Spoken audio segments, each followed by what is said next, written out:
tarde a todos. Para quem não me conhece, meu nome é Rafael Lira, eu estou presidente da Comissão de Cultura e Eventos da Subseção de Pinheiros, e essa live ela faz parte de uma série que compõe um projeto da subseção de prestar informações para a sociedade, advogados, advogadas e público em geral, sobre questões jurídicas relacionadas a esse período agora que a gente nunca viveu, né, sem precedentes, que é o Covid, essa pandemia do Covid-19. Então, é uma forma de contribuir com a sociedade para que a gente consiga passar por esse período de uma forma melhor, sabendo, né, acho que a informação é uma coisa importantíssima, sempre foi, agora acho que muito mais, para que as pessoas consigam participar da coisa pública, conseguir entender como as coisas estão rodando, né, até para contribuir, saber, se conscientizar de que tem que colaborar com o poder público, para que a gente consiga passar por isso o quanto antes. Agradeço imensamente ao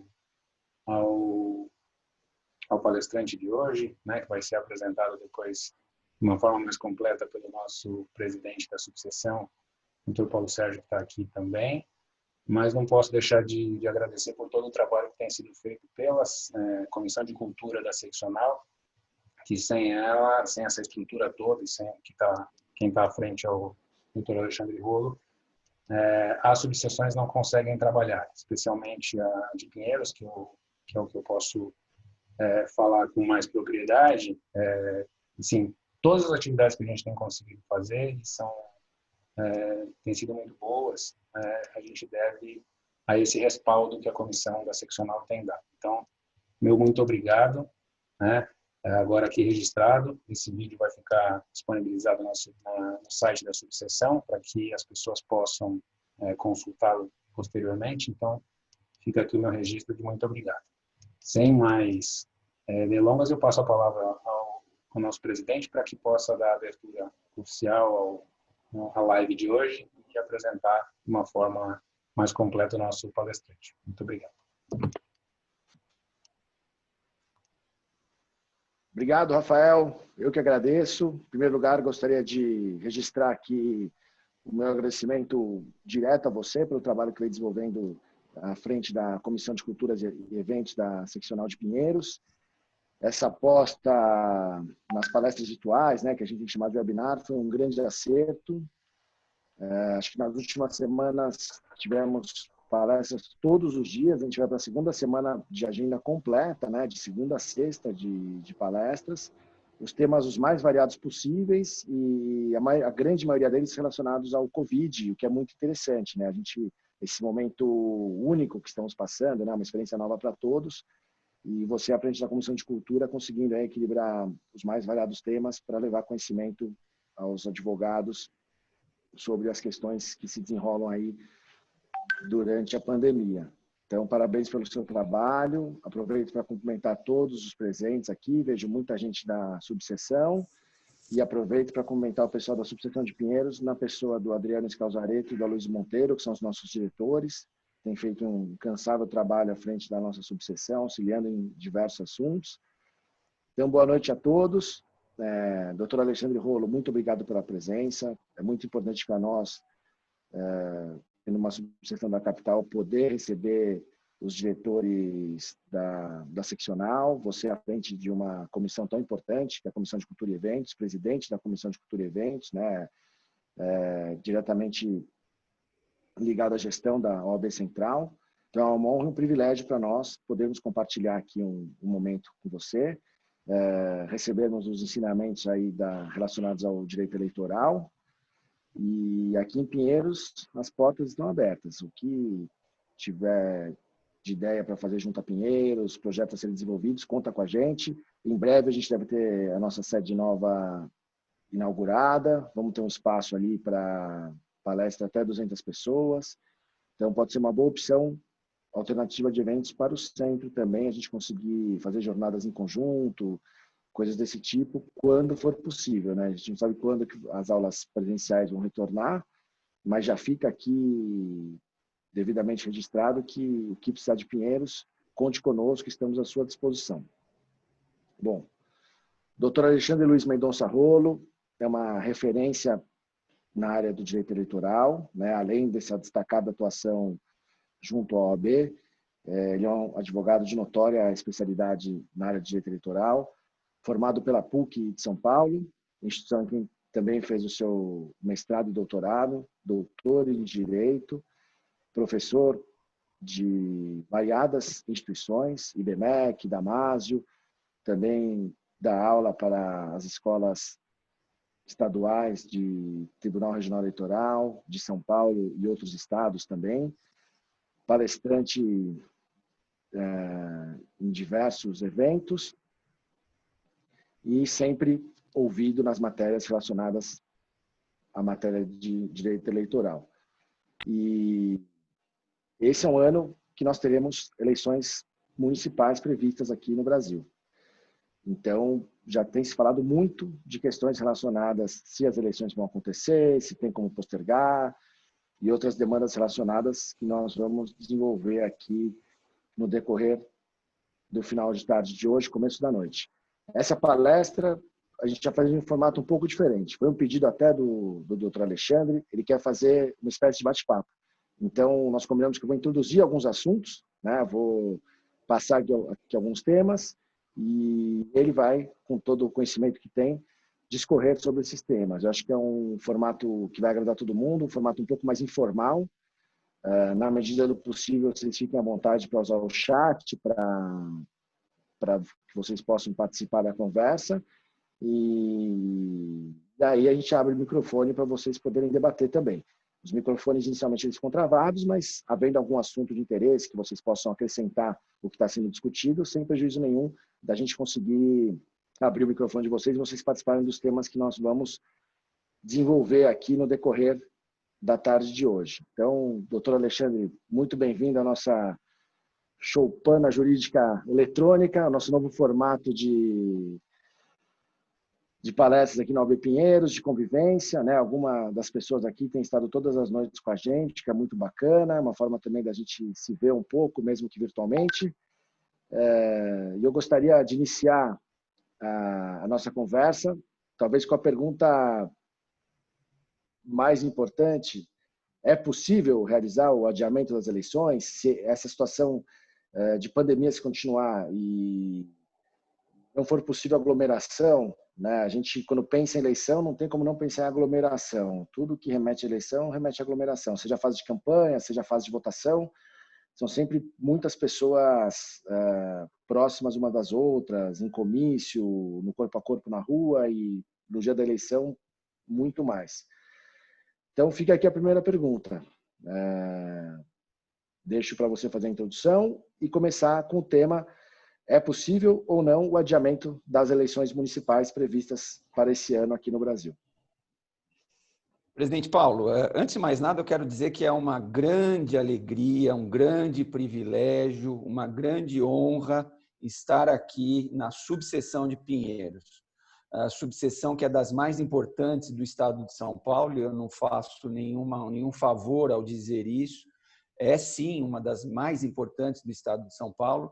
Para mim é uma grande honra ter sido lembrado, ter recebido esse convite que não é merecido, mas enfim, fico muito feliz de ter recebido o convite para estar aqui com vocês, ainda que virtualmente. É claro que eu preferiria estar junto aos amigos, até porque depois do bate-papo a gente poderia sair para tomar aí uma cervejinha, alguma coisa parecida com isso, e agora, nesse momento de pandemia, está tudo impossibilitado. Eu quero saudar você, querido presidente Paulo, saudar também a nossa vice-presidente, a doutora Isabel, o doutor Adriano, secretário-geral, o secretário adjunto, o doutor Aloísio, a doutora Eliana, a tesoureira também aqui da subseção de Pinheiros, e um agradecimento especial também ao queridíssimo Rafael Lira, que é presidente da Comissão de Cultura e Eventos aqui da subseção de Pinheiros e que me ajudou aí passou o link e ajudou nessas questões tecnológicas.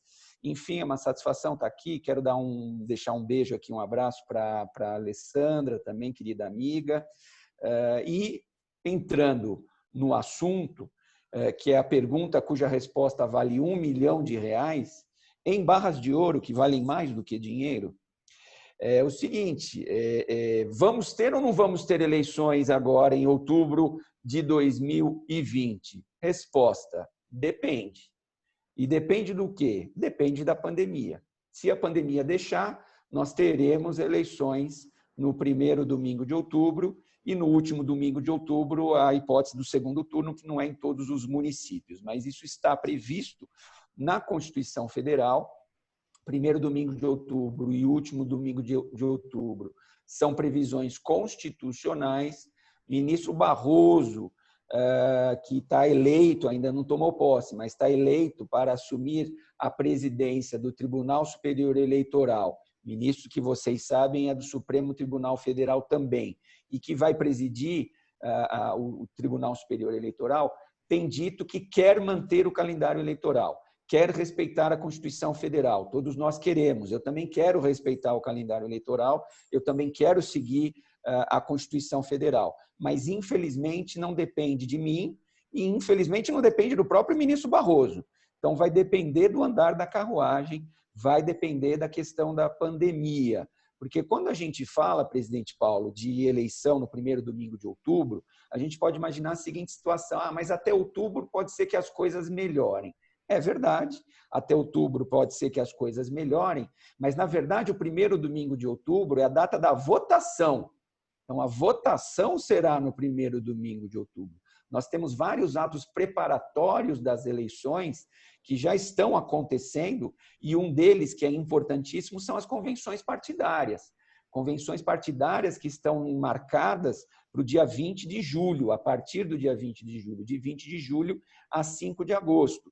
Portanto, 20 de julho já é uma data mais próxima desta data que nós estamos aqui, maio de 2020. Então, é possível que, por exemplo, no dia 20 de julho, ainda não consigamos realizar as convenções partidárias por conta da pandemia. Enfim, é uma série de situações, é uma série de coisas imprevisíveis, na verdade, saber se o vírus vai deixar, se a pandemia vai deixar ou não a gente seguir o calendário eleitoral. O que o ministro Barroso tem dito é que vão bater o martelo, é claro, o TSE, juntamente com o Congresso Nacional, deverão bater o martelo, deverão decidir essa questão no mês que vem. Então, em junho desse ano, mês que vem, eles vão sentar, o ministro Barroso deve sentar com os representantes do Congresso Nacional e vão decidir se nós vamos ter mesmo as eleições dentro do calendário, dentro daquilo que está escrito na Constituição Federal, ou se vai haver necessidade de mudança da data da eleição. E aí, se nós formos evoluindo nessa pergunta que você me fez, presidente Paulo, se nós formos mudar a data da eleição, me parece que nós teríamos necessidade de alteração da própria Constituição Federal. Porque se a Constituição Federal estabelece primeiro domingo de outubro e último domingo de outubro, e se a gente for realizar, por exemplo, as eleições em dezembro, teríamos que mudar a Constituição Federal, ainda que seja só para esse ano por conta da pandemia, mas aí nós teríamos necessidade de uma alteração no ato das disposições constitucionais transitórias. Por que ato das disposições constitucionais transitórias? Porque não seria uma mudança permanente, seria só uma mudança em 2020 por conta da pandemia. E aí são abertos vários cenários, e aí a gente pode desenvolver um pouco cada um desses cenários. Mas os cenários que se abrem são os seguintes. Ok, não consigo realizar as eleições em outubro. Vamos realizar em dezembro? Se a gente conseguir realizar em dezembro, seria ótimo, não haveria necessidade de prorrogação de mandatos. Não dá para realizar esse ano, vamos jogar para abril do ano que vem. Se a gente for jogar para abril do ano que vem, teríamos necessidade de prorrogação dos atuais mandatos e encurtamento dos mandatos futuros, porque ao você dar de presente 4, 5 meses para os atuais mandatários, teria que encurtar os próximos mandatos eletivos. Fala-se também em unificação das eleições. Então, nós não teríamos eleições esse ano e faríamos as eleições em 2022, todas as eleições unificadas. Enfim, para eu não ficar com o monopólio da palavra nesse momento, eu quero te devolver a palavra, presidente Paulo, mas com esses cenários, até para a gente desenvolver o nosso bate-papo, se for o caso. Então, um cenário seria, só para resumir, um cenário seria respeitarmos a Constituição Federal se a pandemia deixar. O outro cenário seria, vamos adiar as eleições, mas ainda para 2020, com posse em janeiro, 1º de janeiro de 2021. Aí não haveria necessidade de prorrogação de mandato. Um outro cenário seria a prorrogação de mandato por 4, 5 meses. E aí a gente realizaria as eleições em abril ou maio do ano que vem. E um outro cenário ainda seria, que tem dito, aí as pessoas estão falando, unificação das eleições. Não realizaríamos as eleições em 2020 e a gente unifica todas as eleições para 2022. Já antecipo que eu sou radicalmente contra, mas, enfim, para a gente ir fomentando aí o debate, são esses os cenários que nós teríamos à frente, e o que vai dizer é o TSE e o Congresso Nacional e também a pandemia no mês que vem. Em junho é que vai ser batido o martelo. É muito interessante. Acho que essa informação da decisão sair no mês que vem, para mim, pelo menos, é nova. Eu acho que serve aí uma informação boa para todo mundo. E como o tema é complexo, envolve diversas questões, né? Desde uma alteração constitucional, passando por, eventualmente, prorrogação de mandato, que é sempre uma coisa muito delicada, né? Nós vivemos isso na época do governo Sarney, a discussão de 5, 4 anos, né? E Exato. foi um momento político de bastante turbulência, em que o país parava para discutir esse assunto, né? E aí, o doutor já colocou que é radicalmente contra a prorrogação, a extensão dos mandatos até 2022 para unificar as eleições. Seria isso, então, os atuais vereadores e prefeitos, numa eventual proposta de se unificar as eleições, teriam uma extensão de 2 anos de mandato, é isso? É isso. Então, vamos lá. Deixa eu desenvolver um pouco mais essa questão da unificação dos mandatos. Tem algumas pessoas, várias pessoas, eu diria, têm defendido essa bandeira, principalmente os atuais mandatários, os atuais prefeitos, os atuais vice-prefeitos, os atuais vereadores, porque eles ganhariam 2 anos a mais de mandato. Então, por exemplo, tem prefeito que já está no 2º mandato e, portanto, está no 8º ano, e ele ganharia mais 2 anos, ele ficaria 10 anos sentado na cadeira de prefeito. Tem vereador, aliás, nenhum vereador tem certeza se vai se reeleger ou não. Então, os vereadores ganhariam, de repente, mais 2 anos, eles não precisariam se preocupar com eventual reeleição agora em 2020, eles ganhariam mais 2 anos de mandato e vão se preocupar com isso, com eventual reeleição, só em 2022. Tenho para mim, presidente Paulo, que a unificação de mandatos seria inconstitucional. A unificação de eleições, melhor dizendo, seria inconstitucional, e eu digo por quê. Para mim, o voto direto, secreto, universal e periódico é cláusula pétrea, prevista lá no 60, parágrafo 4º, inciso 2 da Constituição Federal, que estabelece que não pode mexer, e, portanto, é cláusula pétrea, o voto direto, secreto, universal e periódico. E, para mim, essa peridiosidade é uma peridiosidade de 2 em 2 anos. E eu extraio essa peridiosidade de 2 em 2 anos dos artigos 29, 44, 77, todos da Constituição Federal, Constituição essa que tem que ser interpretada de forma sistemática.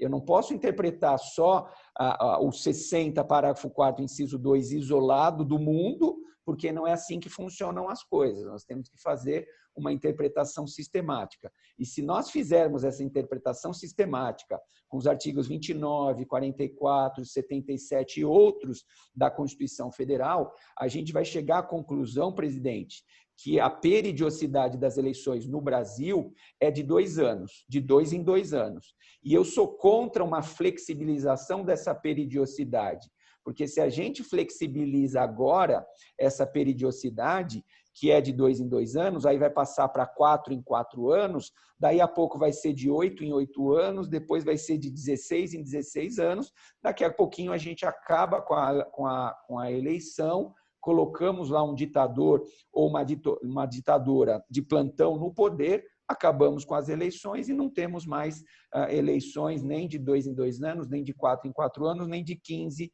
em 15 anos. Então, é uma coisa muito complicada a gente querer flexibilizar essa peridiosidade que, para mim, está no texto constitucional, é de 2 em 2 anos. E é muito bom que assim ou seja, porque o exercício da democracia, o exercício da cidadania envolve eleições repetidas.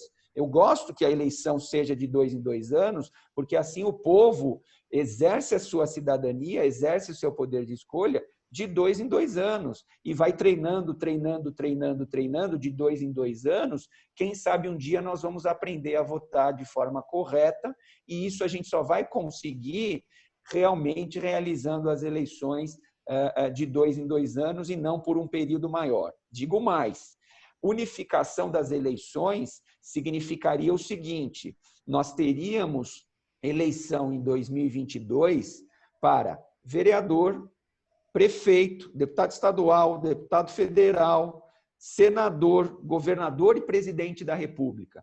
Para mim, o que eu penso é que as eleições municipais, presidente, iriam se perder, as eleições municipais, as eleições de prefeito e de vereador, iriam se perder dentro dessa eleição gigante que tem também presidente, governador. Hoje em dia já é assim. Quando a gente teve as eleições em 2018, a gente se preocupava, o eleitor se preocupava com o voto para presidente, com o voto para governador, alguns se preocupavam com o senador e ninguém se preocupava com deputado federal e deputado estadual. Imagina se a gente acrescentar a essa eleição ainda o voto para prefeito, vice-prefeito e vereador. Simplesmente as questões municipais iriam se perder no meio de uma eleição tão grande quanto essa, em prejuízo justamente do debate municipal, que é justamente o que está mais próximo do eleitor.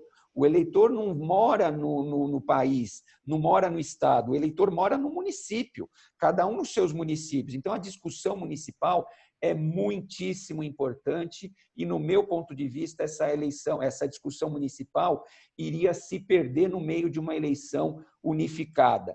Sem contar que hoje a Justiça Eleitoral não está aparelhada para presidir uma eleição tão grande assim, envolvendo 7 cargos em disputa. A Justiça Eleitoral não tem contingente, não tem servidores, não tem nem juízes suficientes para julgar tudo na mesma eleição. O registro de candidatura hoje, do jeito que já não é julgado até a data da eleição. Imagina se a gente juntar tudo e, além das eleições gerais, a gente colocar também as eleições municipais. Enfim, é uma série de situações que me levam a dizer que eu sou radicalmente contra essa unificação das eleições. Acho que um ponto muito importante foi colocado é uma certa diminuição do interesse e do impacto das eleições municipais, né? Eu concordo plenamente que nós deveríamos nos preocupar muito mais com as eleições municipais do que com alguns outros temas que normalmente a gente se dedica. O vereador e o prefeito eles têm capacidade muito grande de impactar o nosso dia a dia e melhorar as nossas condições de vida. E muitas vezes a gente não presta tanta atenção nesse voto, que é muito importante. E acredito, como você bem colocou, unificando as eleições seria mais um motivo para diminuir ainda mais a importância dessas eleições, que de certa forma já vem sendo relegada a um segundo plano de interesse. E acho que a questão que foi colocada aí do exercício democrático cada 2 anos foi muito bem colocado também. O argumento contrário, muitas vezes, é o argumento econômico, né? Que se gasta muito dinheiro com as eleições, que o país para a cada 2 anos e que os governos ficam preocupados com a reeleição, então também acabam diminuindo aí a energia colocada na administração pública, passando a se preocupar mais com as eleições. Mas acho que é muito mais fácil você equilibrar isso do que você flexibilizar o direito de voto e a realização das eleições, né? Eu acho que as demandas econômicas e políticas dependem sempre também do bom senso das pessoas que ali estão. Então, você condicionar o exercício do seu mandato ao fato de ter eleição ou não, faz parte também da cabeça do político, né? Ele tem 4 anos para trabalhar e não 3 anos e 3 meses, que seria o período eleitoral do mandato restante, né? Ele deveria se preocupar em exercer o mandato dele no decorrer dos 4 anos para o qual ele foi eleito e não necessariamente ficar voltado durante um período para sua reeleição, para a eleição do seu sucessor, que seja. Bom, mas a gente não sabe a extensão disso, doutor Alexandre. A gente acaba recebendo muitas notícias e elas nem sempre tratam a questão da mesma forma. Então, tem gente que fala que a pandemia acaba em 60 dias, tem gente que fala que vai demorar 2 anos. E fato é que é uma experiência nova para todo mundo. Parece aí que as experiências da Alemanha, enfim, da Suécia também não têm sido muito bem sucedidas. Novos casos são reportados nesses países que já estariam aí com uma abertura maior. Se eventualmente essa pandemia perdurar e a gente não tiver muita previsibilidade de como realizar as eleições, seria possível fazer por voto digital? Teria como a gente desenvolver as eleições por meio eletrônico unicamente, mas eletrônico cada um na sua casa, não indo até as urnas? Excelente, presidente Paulo, a gente falar disso, porque realmente está ganhando protagonismo essa discussão.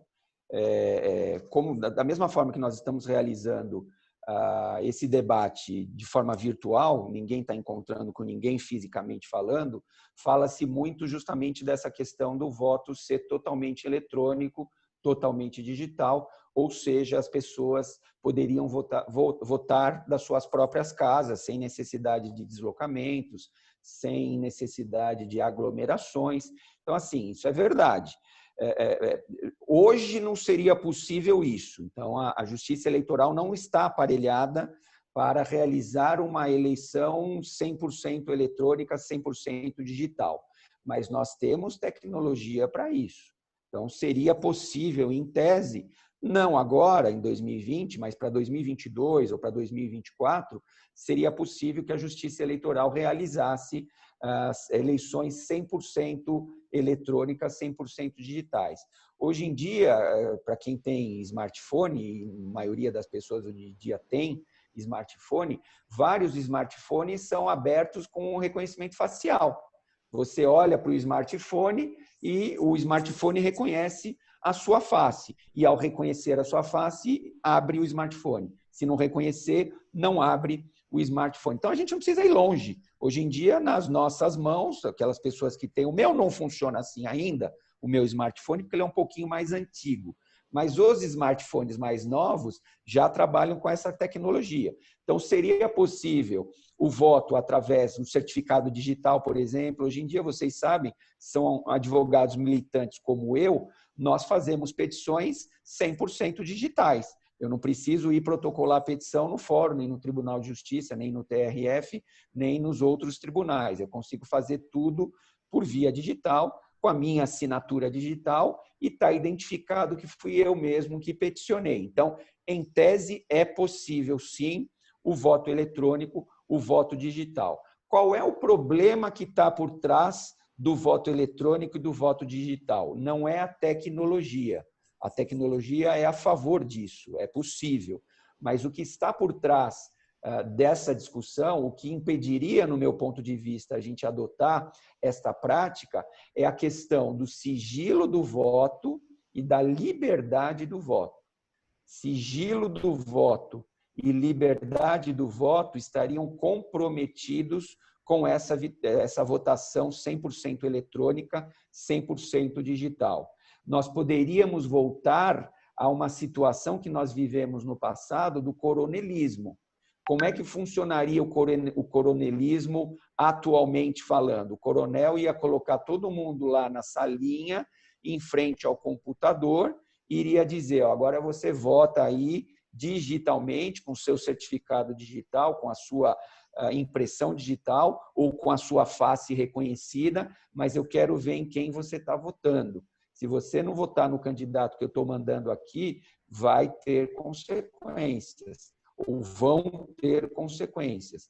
Então, liberdade do voto, sigilo do voto. Isso não está garantido quando a pessoa vota diretamente da sua casa. Isso está garantido quando a pessoa vai na chamada cabine indevassável. A pessoa vai lá sozinha, na cabine indevassável, todos aqui somos eleitores, a gente sabe como é que funciona, eu vou sozinho na cabine de votação e eu voto no candidato da minha preferência, sem nenhum tipo de constrangimento e sem ninguém assistir. Vamos colocar um outro exemplo aqui, o exemplo da violência doméstica. Está sendo relatado um aumento da violência doméstica agora durante a pandemia. Então, vamos falar da violência doméstica. Vamos imaginar aquela mulher que é vítima de violência doméstica e que vai ter que votar no candidato que o marido manda ela votar. Então, o marido vai dizer, ó, você vai votar nesse candidato aqui. Se você não votar, vai sofrer as consequências. E dá um tapa na mulher, dá um soco na mulher, etc. Isso tudo nós poderíamos ter nesse ambiente de eleições. Ou a mulher vota no candidato que o marido está mandando, ou então, literalmente, ela vai apanhar em casa, porque o marido está fiscalizando o voto dessa mulher. Ou seja, complicado, presidente Paulo, essa questão do voto digital, do voto eletrônico, repito, por conta da falta de sigilo e da falta da liberdade de voto. Eu vou passar a ser constrangido pelos meus familiares, pelos meus pais, pelas minhas mães, pelos meus filhos, pelos meus netos, que vão querer que eu vote em determinado candidato e vão ficar acompanhando o meu voto, coisa que não acontece com o voto que nós temos hoje, que é dado lá no colégio eleitoral. É isso aí, muito interessante. E a questão da violência doméstica, se a gente for pensar a realidade das famílias, iria até estender, eventualmente, para os filhos, filho com 16 anos que já pode votar, né? A dimensão disso pode ser enorme, até a gente pensar em empregados, né? A pessoa que tem uma indústria grande numa cidade pequena faz o meio necessário para todos os funcionários votarem no candidato que ele apoia, enfim. Realmente poderia caminhar aí para uma parcialidade do voto, né, para uma questão de dirigismo dos eleitores. Que é o coronelismo, né? Que é o coronelismo do passado. Você deu um exemplo excelente. Eu sou dono de uma empresa, tenho 2.000 funcionários, coloco os 2.000 funcionários em fila para votar lá no computador que eu já abri para que todo mundo vote ali dentro daquela sala da minha empresa. Então, todo mundo vota em quem eu estou mandando. E, Paulo, uma coisa importante, que não é a nossa realidade aqui, nós que moramos aqui na capital do estado de São Paulo, a nossa realidade é completamente diferente. Nós temos que tratar do Brasil inteiro. E no Brasil inteiro tem vereador que se elege com 100 votos. 100 votos, não 100.000 votos, 100 votos. Tem muito vereador que se elege no seu município, claro, nos municípios menores, mas enfim, tem vereador que se elege no município menor com 100 votos. Esse vereador aí, se ele for dono de uma empresa, como você falou, que tem 100 funcionários, ele já coloca os 100 funcionários para votar nele e vai estar acompanhando se a pessoa votou efetivamente ou não. É isso aí. E na área eleitoral, muito se fala também em questões voltadas para reforma política. A todo instante isso é tema de debate, né? Até da questão do voto distrital misto. E no nosso país muita gente opina sobre isso, talvez sem ter o conhecimento específico para tanto. E recentemente a gente teve uma alteração importante, que foi a utilização do fundo eleitoral para a realização das campanhas, e não pode mais ter o aporte de pessoas jurídicas, né, para financiamento de campanha. O financiamento passou a ser majoritariamente público. E até onde eu sei, me parece que a primeira eleição nesse formato foi a última eleição para presidente, governador, senador, deputado estadual e deputado federal. Agora, muito tem se falado, diante também um pouco da situação atual, que a vida política tem transparecido na população em geral, para que então se use o fundo eleitoral no combate à pandemia, né? Principalmente no início da pandemia foi muito falado sobre isso. Vai ter eleição, eles têm direito a uma quantidade enorme de dinheiro e a saúde hoje é prioritária, então aloca esses recursos no combate à pandemia. Existe alguma razoabilidade nesse discurso? É possível fazer, ter uma alocação de recursos públicos dessa natureza e nesse sentido, espaço de tempo? Seria possível fazer algo nesse sentido? Olha, presidente, nesse ponto o meu discurso ele é contra-majoritário. Eu acho que esse discurso é um discurso sedutor, é um discurso que tem sido utilizado, dentre outros, pelo senador Major Olímpio. Ele é um dos que tem defendido essa bandeira, não só de usar o fundo eleitoral para o combate à pandemia, como ele também defende a unificação das eleições. E é democrático, ele tem todo o direito de defender as bandeiras dele, mas eu também, de forma democrática, tenho o direito de discordar. Já falei por que eu discordo da unificação das eleições e discordo também da utilização do fundo eleitoral para o combate à pandemia, e digo por quê. Quando nós falamos de fundo eleitoral para o financiamento das campanhas eleitorais, na verdade, nós estamos tratando aqui do financiamento da democracia. Nós não estamos falando de um dinheiro que vai ser jogado no lixo, nós não estamos falando de um dinheiro que vai ser jogado fora. Nós estamos falando, em última análise, do financiamento da democracia. Ah, mas é muito caro, eleição é caro. Tá bom, então vamos parar com as eleições, a gente termina com as eleições. Lá na Coreia do Norte, por exemplo, é super barata a eleição, simplesmente porque não tem eleição. Você coloca o Kim Jong-un sentado lá como ditador de plantão, aliás, lá é uma dinastia, porque vai de pai para filho, e pronto, tá tudo resolvido, as eleições são baratas porque não tem eleições. Então, eu acho que a gente não tem que ir por esse caminho. Eu penso que eleições são necessárias para o exercício da democracia, do Estado Democrático de Direito, garantia dos direitos individuais e etc., e a democracia tem custo, mas eu costumo dizer que eu prefiro uma democracia cara do que uma ditadura barata. Eu prefiro, mas campanha eleitoral faz sujeira, também costumo falar. Eu prefiro uma democracia suja do que uma ditadura barata. E volto a dizer, na Coreia do Norte não tem sujeira com eleição nem com propaganda eleitoral, porque simplesmente não tem eleição e não tem propaganda eleitoral na Coreia do Norte. É isso que nós queremos? Eu costumo dizer, em relação ao financiamento das campanhas eleitorais e o fundo eleitoral, o fundo é público, ok? Sim, o fundo é público, mas tem a sua razão de ser e tem a sua importância, repito, financiamento da democracia. Ah, mas acima disso está a saúde pública.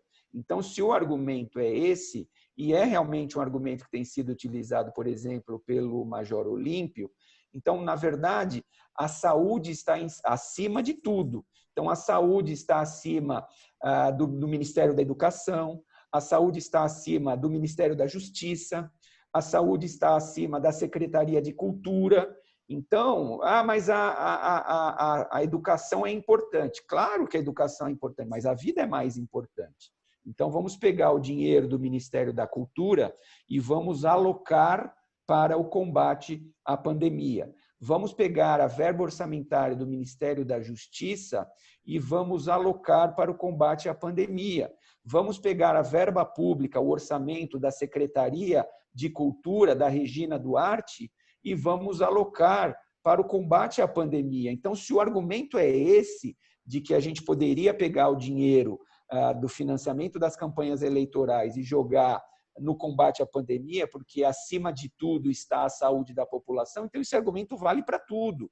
Então, a gente fecha o Ministério da Educação, a gente fecha o Ministério da Justiça e vamos alocar todos os recursos desses outros ministérios para o Ministério da Saúde. Afinal de contas, quem tem que ter o protagonismo agora é o Ministério da Saúde, é o combate da pandemia. Então, eu acho que não dá para misturar as coisas. Teoricamente, até seria possível, você me pergunta, seria possível? Seria possível, teria que mexer no orçamento da União, essa rubrica está prevista numa lei orçamentária, a gente teria que alterar essa lei orçamentária. Em tese é possível, seria possível. Eu acho que não é conveniente, porque nós estamos tratando aqui de um dinheiro que é, repito, empregado no financiamento da democracia brasileira. Se a gente tiver que discutir outras formas de financiamento, eu até diria para você, presidente Paulo, que eu não sou totalmente a favor do financiamento público. Eu até acho que deveria existir, sim, o financiamento privado. Eu até acho que deveria voltar o financiamento empresarial. O financiamento empresarial foi derrubado pelo Supremo Tribunal Federal, que disse que é inconstitucional o financiamento empresarial. Eu sou a favor do retorno do financiamento empresarial, não nos moldes que era no passado, porque o financiamento empresarial nos moldes que era no passado permitiu o petrolão, e a gente tem acompanhado a Lava Jato, o petrolão, etc. Mas o financiamento empresarial com regras mais rígidas, então, por exemplo, a empresa, por maior que fosse, ela poderia doar no máximo, sei lá, 10 milhões de reais ou 5 milhões. Eu não sei qual seria esse número, não tem um número mágico, mas a gente encontraria um número. Então, por exemplo, a empresa poderia doar no máximo 5 milhões de reais. E mesmo assim, só para um partido ou só para um candidato. Porque o que acontecia no passado é que essas grandes empresas doavam 50 milhões de reais para um e 50 milhões de reais para o outro. Porque aí não tinha, é como apostar no cavalo, né? Apostava nos dois cavalos, porque aí não tinha jeito de errar. Um dos dois ia ganhar, eu sou uma empresa grande, eu dou para os dois que estão no segundo turno. Então, para dar nome aos bois, nós tivemos no segundo turno presidencial o Bolsonaro e o Fernando Haddad. Foram os dois que foram para o segundo turno. O que fazia?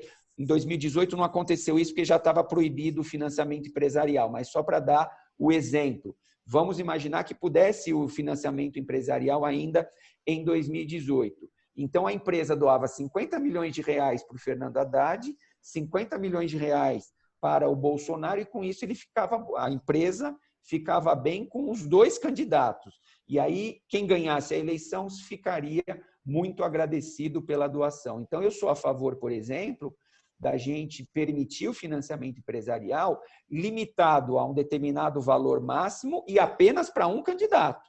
Então, a empresa que quisesse doar só iria poder doar para um candidato, não poderia doar para o outro candidato. E com isso a gente poderia acabar com o financiamento público das campanhas eleitorais. Eu não sou contra. O que eu sou contra é a gente, que é o que está acontecendo hoje.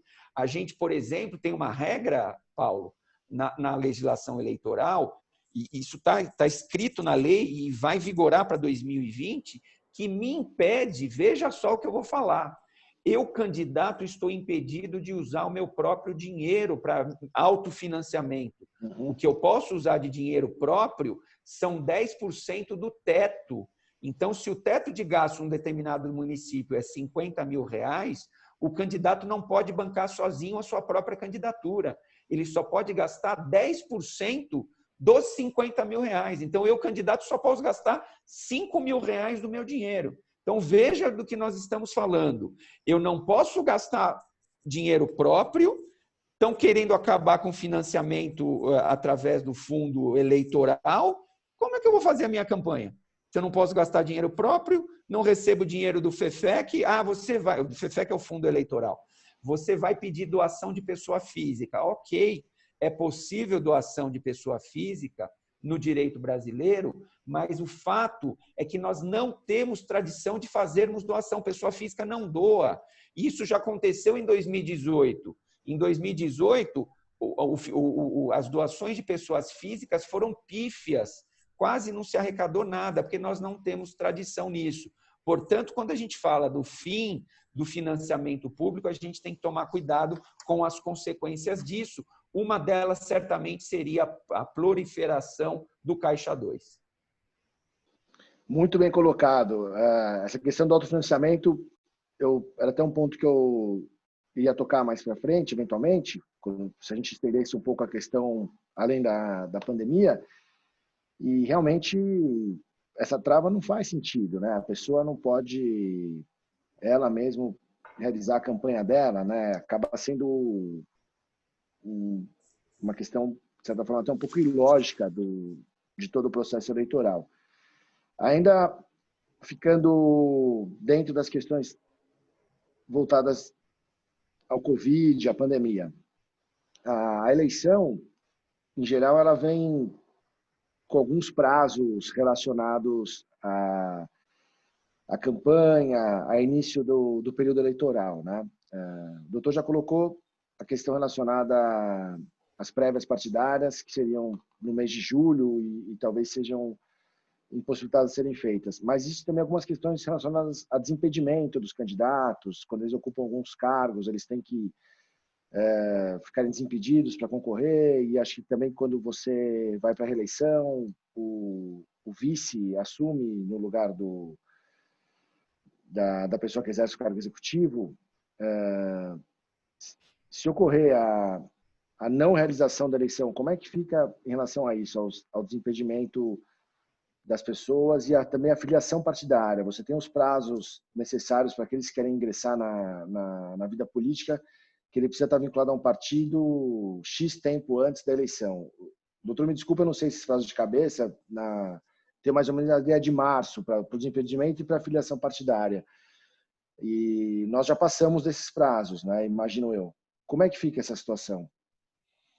Nós temos alguns prazos importantes que já se venceram. Um deles é o de filiação partidária, que são 6 meses antes das eleições. Então, eleição 4 de outubro, retroage 6 meses, daria 4 de abril. Como nós estamos em maio, já passou esse prazo. Então, 6 meses antes de filiação partidária, 6 meses antes de domicílio eleitoral. Então, o domicílio eleitoral eu tenho que fixar o meu domicílio eleitoral 6 meses antes, e tem as hipóteses que você tratou, que são, tecnicamente falando, o termo é desincompatibilização. Então, tem as desincompatibilizações, também algumas de 6 meses, principalmente para quem vai disputar o cargo de vereador. A pessoa que ocupa, por exemplo, algum cargo público, precisa se afastar desse cargo público 6 meses antes para poder disputar a eleição para vereador. Isso se chama desincompatibilização. Hoje, o Supremo Tribunal Federal decidiu, não sei se já terminou a sessão ou não, eles estavam em sessão, justamente uma questão que foi posta para a decisão do Supremo Tribunal Federal é se seria possível mexer nesses prazos, presidente Paulo. E o Supremo Tribunal Federal já decidiu hoje, então a coisa é super atual, né? Que não dá para mexer nesses prazos. Então, os prazos estão mantidos, até porque a data da eleição está mantida. Mas a pergunta que não quer calar é a seguinte: e se a eleição for adiada? Esses prazos serão adiados também automaticamente, porque o prazo 6 meses antes da eleição. Eleição outubro, prazo abril. Mas e se a eleição for adiada para dezembro? Será que esses prazos não acompanhariam também esse calendário? Porque aí 6 meses antes de dezembro seria o mês de junho. Portanto, a pessoa ainda poderia se filiar a partido político e se desincompatibilizar em junho. Mas o fato é que a gente não pode trabalhar com o imponderável.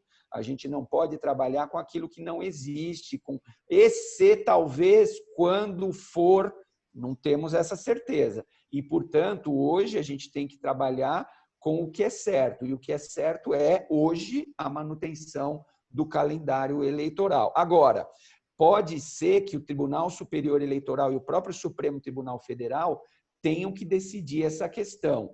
E se as eleições forem adiadas para maio do ano que vem? Como é que ficariam esses prazos? Me parece que os prazos acompanhariam um calendário novo. Então, se nós viermos a ter um novo calendário com nova data de eleição, todos esses prazos acompanhariam a nova data da eleição. E, portanto, 6 meses antes de maio do ano que vem, seria novembro, dezembro. E aí teríamos novos prazos. O que eu estou falando aqui é cogitação, eu estou tentando usar a lógica, mas eu repito que isso, se houver um adiamento das eleições, o Tribunal Superior Eleitoral e o Supremo Tribunal Federal vão ter que se debruçar sobre esse tipo de discussão, se os prazos vão acompanhar o calendário ou se vai ser mantido o mesmo prazo que seria abril. Para mim não é lógico, teria que seguir, mas enfim, quem vai ter que decidir isso vai ser o Supremo Tribunal Federal e o Tribunal Superior Eleitoral. Agora, veja que interessante, presidente Paulo, que fala-se, inclusive, na questão do adiamento, fala-se o seguinte, olha o que eu já ouvi, né? Todo mundo falando um monte de coisa, mas fala-se o seguinte, que se a gente tiver a necessidade de adiamento das eleições, por exemplo, para abril, maio do ano que vem, e o Congresso Nacional não se entender sobre a prorrogação dos mandatos, o que nós teríamos? Nós teríamos uma vacância nas prefeituras a partir de 1º de janeiro do ano que vem. Então, nós não teríamos prefeito, não teríamos vice-prefeito, e quem assumiria eventualmente as cadeiras nas prefeituras seriam os juízes das respectivas comarcas. Vejam que situação que pode acontecer, em tese, poderia acontecer. Sem prorrogação de mandato e com eleição para abril, maio do ano que vem, a gente teria vacância nesses cargos, sem ninguém, não teria o presidente da Câmara para assumir, porque o presidente da Câmara também perderia o mandato, e aí os mandatos cairiam nas mãos ou no colo de um juiz de direito. Sou radicalmente contra essa possibilidade e explico por quê. Por mais preparados que os juízes e as juízas sejam, e eles são preparados normalmente, são inteligentes, aqui não se trata disso. Aqui se trata de mandatos populares. Então, eu ainda prefiro, entre prorrogar mandato ou colocar um juiz sentado na cadeira de prefeito, eu ainda prefiro prorrogar mandato, porque nós estaríamos prorrogando mandatos conferidos pelo povo. Melhor do que eu entregar o mandato, ainda que mandato tampão, mas o juiz vai ficar só por 4 meses. Mesmo assim, eu não posso entregar um mandato tampão de 4, 5 meses para quem não foi eleito pelo povo. Mas é inteligente. Ok, não é isso que nós estamos tratando. Nós estamos tratando de voto popular, de representantes eleitos pelo povo, e os juízes não foram eleitos pelo povo. E digo mais, essa situação, que no meu ponto de vista é esdrúxula, resolveria, entre aspas, o problema de 5.500 municípios do Brasil naquilo que toca ao poder executivo. Eu pergunto para você, como é que ficaria o poder legislativo nesses municípios? Porque no ano que vem nós teríamos 5.500 câmaras municipais com 0 vereadores, porque os vereadores não teriam também a prorrogação dos seus mandatos. Portanto, quem ficaria como vereador? Os promotores de justiça, por exemplo, já que estamos falando de juiz assumindo a prefeitura, a gente falaria dos promotores assumindo as câmaras municipais. Totalmente esdrúxulo, espero que isso não aconteça, e para mim isso seria totalmente também inconstitucional. É muito interessante, né? Os desdobramentos, eles são incríveis, né? Quando a gente começa a analisar o tema, poderia ter uma realidade completamente distinta para todos nós, e como você bem colocou, né? A gente tem que respeitar a vontade das urnas, né? Tem que respeitar quem tem o mandato eletivo em curso, não dá para a gente misturar as estações. Bom, e como nós já comentamos, o direito eleitoral é muito dinâmico, né? Ele está sempre sendo colocado à prova a cada 2 anos, e diversos projetos de lei vão discutindo o aprimoramento da nossa legislação eleitoral. Nas eleições passadas, nós tivemos esse grande diferencial, que foi o financiamento público de campanha, que nós já falamos, e para as próximas eleições já temos essa novidade da pandemia, né, que tem levantado muitas discussões, algumas já colocamos aqui. E além dessas alterações, tem alguma alteração nova, alguma medida nova que o doutor Alexandre gostaria de destacar para as eleições de 2020? Alguma alteração legislativa significativa? Me parece que foi tratado o fim das coligações partidárias, né, que a gente vai ter um novo alinhamento nas coligações. Acho que isso teria uma grande repercussão aí, talvez mais nas eleições federais, né? No alinhamento é um pouco mais direto quando a gente fala da eleição para presidente, governador, senador, deputado federal, deputado estadual, mas acho que a eleição municipal também tem aí um forte número de coligações. Eu acho que isso teria seria uma novidade muito intensa aí talvez até no número de candidatos para cargos majoritários da próxima eleição em diante. O que o senhor acha? Vamos lá, presidente. Me permita falar sobre isso, que é uma questão importantíssima, e me permita falar na sequência sobre fake news, que eu acho Com que também certeza. é um tema muito interessante da gente tratar. Mas essa questão do fim das coligações, é importante que a gente deixe muito claro que nesse ano de 2020, se tudo der certo, nós vamos ter 2 eleições. Nós vamos ter uma em cada município. Nós vamos ter uma eleição majoritária para prefeito e vice e vamos ter uma eleição proporcional para vereador e vereadora. Então, em cada município, 2 eleições. Por que é importante a gente deixar muito claro isso? Porque estão proibidas para 2020 as coligações proporcionais. Então, nas eleições proporcionais, nas eleições para vereador e vereadora, estão proibidas as coligações. E o que são coligações? Coligações são alianças partidárias que envolvem determinadas eleições ou determinada eleição. Então, para a eleição de vereador esse ano, nós não teremos coligações partidárias, o que significa que cada partido vai ter que lançar a sua chapa própria de candidatos e candidatas, sem possibilidade de misturar. Porque quando, em 2016, por exemplo, nós tínhamos coligações proporcionais. Então, o que acontecia na coligação? A coligação lançava 4 candidatos de um partido, mais 4 candidatos do outro partido, mais 3 candidatos, então todo mundo junto dentro dessa coligação. Agora, não. Agora é aquilo que eu chamo de chapa puro sangue. Então, cada partido vai ter que lançar uma chapa de vereadores, de candidatos a vereador do seu próprio partido, sem possibilidade de ficar misturando pessoas de partidos diferentes. Então, essa é a grande novidade que nós temos para essas eleições em relação às coligações. Coligações majoritárias continuam possíveis, continuam sendo permitidas. Então, por exemplo, eu posso ter um candidato a prefeito de um partido e um candidato a vice-prefeito de um outro partido? Resposta: sim, posso ter, continua sendo permitida a coligação majoritária. Eu posso ter 10 partidos coligados apoiando um mesmo candidato a prefeito? Posso, sem problema nenhum. Então, essa novidade aí das coligações,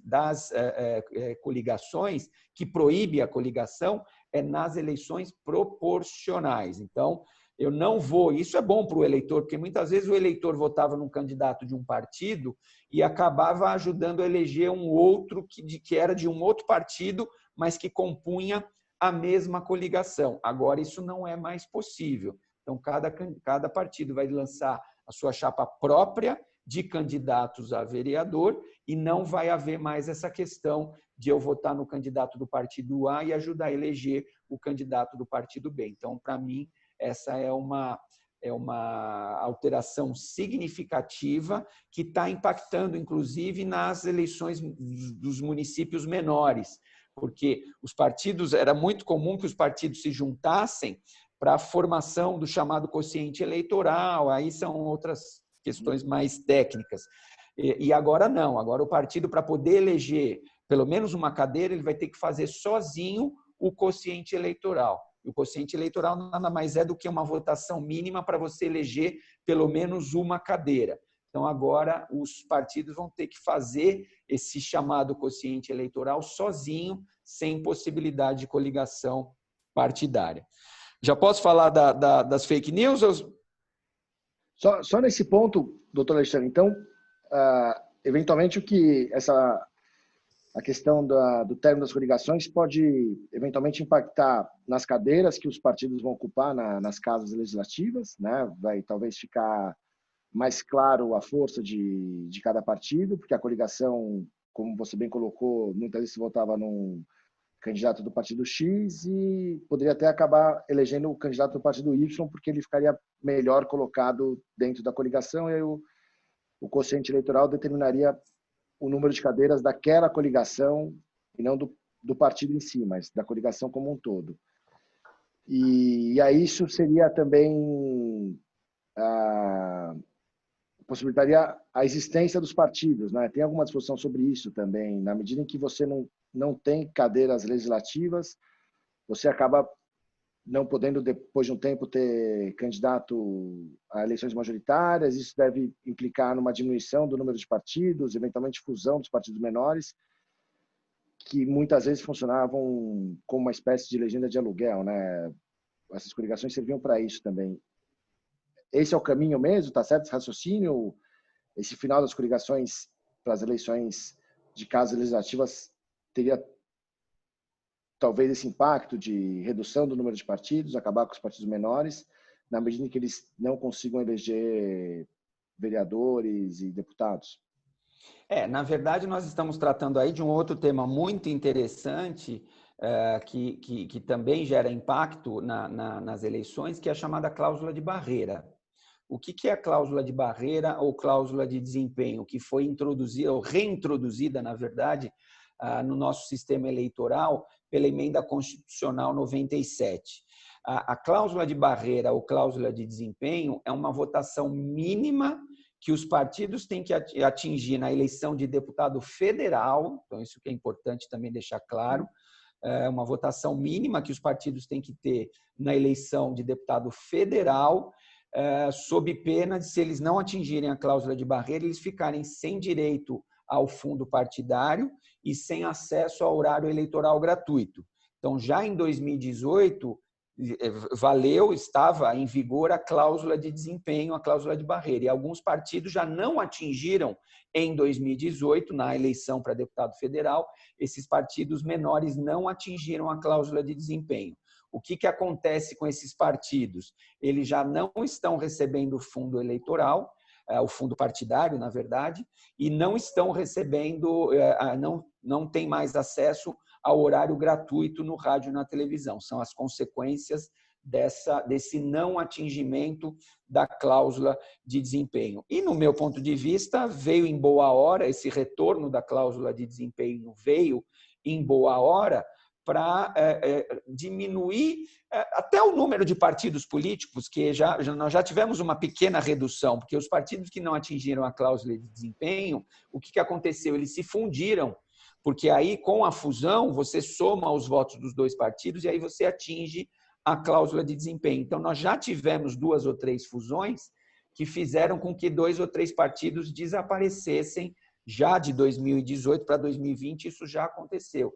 Isso faz com que você garanta a sobrevivência, digamos assim, de partidos que tenham um mínimo de representatividade popular. Então, é assim, ou o partido tem representatividade popular e ele continua tendo acesso ao fundo partidário e ao horário eleitoral gratuito, ou se ele não tem representatividade, não atingiu a cláusula de desempenho, ele até continua existindo, mas sem direito ao fundo partidário e sem acesso ao horário eleitoral gratuito no rádio e na televisão. Muitos me perguntam justamente dessa questão. O partido que não atingiu a cláusula de desempenho, automaticamente ele é extinto? Resposta: não.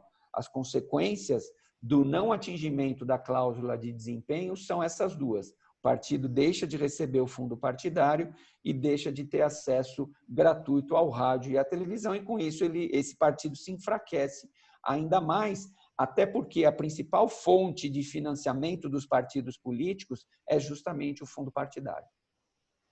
Muito bom, muito esclarecedor. Acho que eu confundi um pouco alguns temas aí e serviu para alinhar bem o entendimento. Agora, as fake news. O que nós temos sobre fake news? Vamos lá, fake news é um tema que está sendo muito debatido, e quando eu falo de fake news, eu costumo dizer que não é um privilégio, fake news não é um privilégio nem do direito, muito menos do direito eleitoral. O que nós estamos tendo de fake news por conta da Covid, já que nós estamos tratando aqui de direito eleitoral em tempos de pandemia, Covid, etc. e tal, hoje mesmo eu estava ouvindo uma rádio e descobriram, entre aspas, aí essa descoberta, né, que chá de alho e açafrão, sei lá o que, curaria a Covid-19. É claro que o que a rádio estava dizendo era justamente falando de fake news. Estava dizendo, olha, está circulando aí pela sociedade que o chá de alho resolve o problema da pandemia. Fake news. Por que eu estou falando isso? Porque fake news não é um privilégio nem do direito, nem do direito eleitoral. Fake news nada mais é do que mentira. Fake news nada mais é do que desinformação. Então, quando nós estamos falando de fake news, nós estamos falando de mentira. E a mentira sempre existiu em todas as áreas do conhecimento e em todos os momentos da história da humanidade.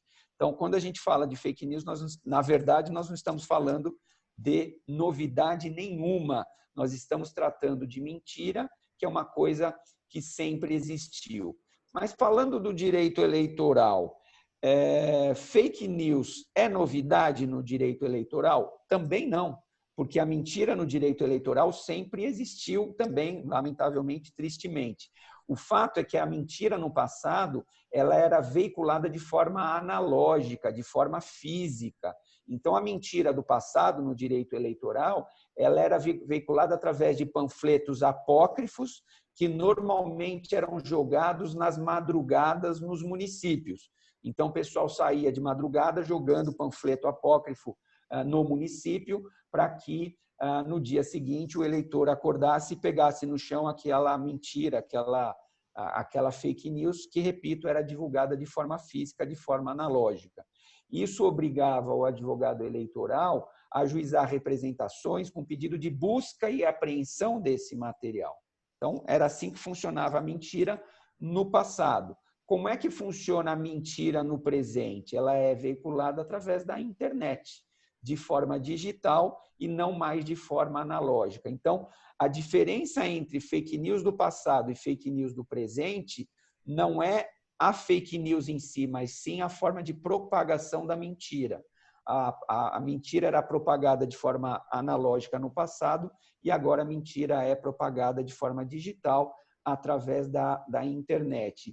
E isso gera um estrago tremendo, porque, como nós sabemos, a internet tem um grande poder de penetração e até mesmo de influência nas decisões do eleitor.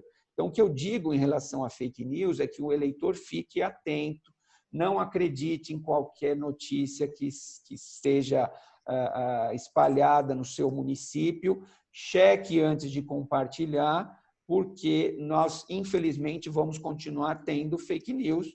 Sempre tivemos, a mentira sempre teve e vai continuar tendo. Então, a vacina contra a desinformação é justamente a informação. Então, quando o eleitor receber alguma notícia, normalmente sensacionalista, envolvendo um determinado candidato, cheque antes, vai ver se é verdade mesmo, se não é verdade, antes de ficar divulgando, de ficar compartilhando a mentira.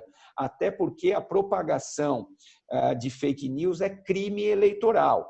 Então, a pessoa que receba a fake news e que saia divulgando e compartilhando as fake news poderá responder também por crime eleitoral.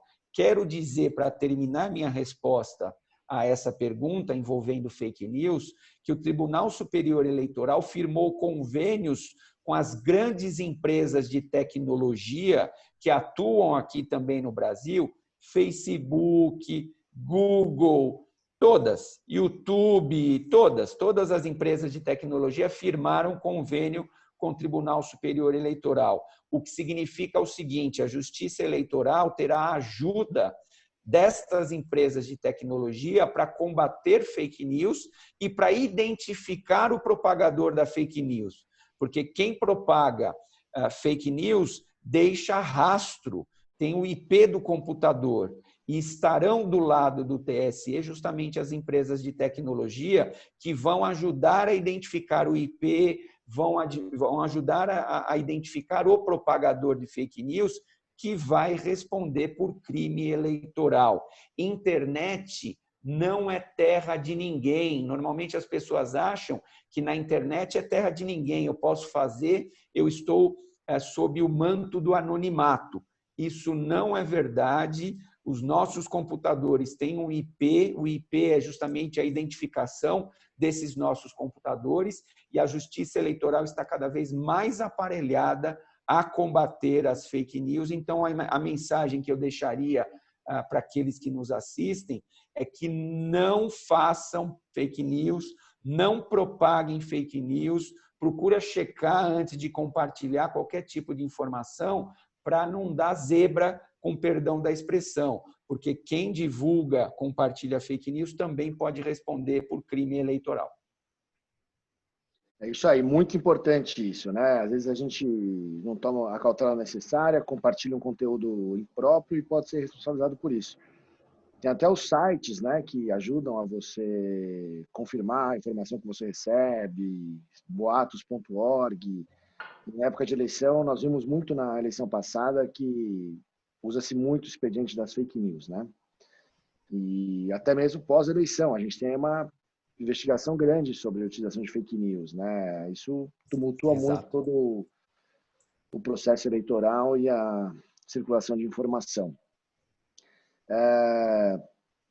Debatendo a questão dos partidos e, eventualmente, a fusão de partidos pequenos, teriam dois temas aqui que não estão diretamente relacionados à pandemia em si, mas eu acho que seria importante a gente discutir e ouvir a sua opinião. A primeira, isso já foi ventilado e me parece que nos Estados Unidos é possível, o sistema de candidatura avulsa, né? Queria saber se aqui no Brasil existiria a possibilidade de alguma forma de candidatura avulsa. E aproveitando o ensejo, até para a gente falar de candidatura também, a legislação agora obriga que 30% das chapas tenha que observar a distinção de sexo, né? Então você teria que ou ter 30% de mulher, ou ter 70% de mulher e pelo menos 30% de homem, né? Ela não fala necessariamente 30% de mulheres, mas tem que reservar 30% das candidaturas para algum dos sexos. E nós vimos na eleição passada a discussão sobre eventualmente a utilização de candidaturas, aí foram candidaturas femininas, a maior parte delas, que seriam candidaturas consideradas laranja, né? Um termo talvez não mais correto, mas candidaturas femininas laranjas. As pessoas não necessariamente eram candidatas, isso foi feito para atingir os 30% exigidos por lei. Então, eu queria tocar nesses dois pontos, né? Das candidaturas avulsas e dessa necessidade de 30% de preenchimento das vagas por um dos dois sexos, se isso acaba, de certa forma, trazendo alguma mácula para o processo eleitoral, se isso é usado de alguma forma a possibilitar a utilização de candidaturas laranjas ou que não sejam candidaturas legítimas no processo eleitoral. Vamos lá, presidente. Eu quero começar, então, justamente com essa questão das candidaturas femininas laranjas ou fictícias, né?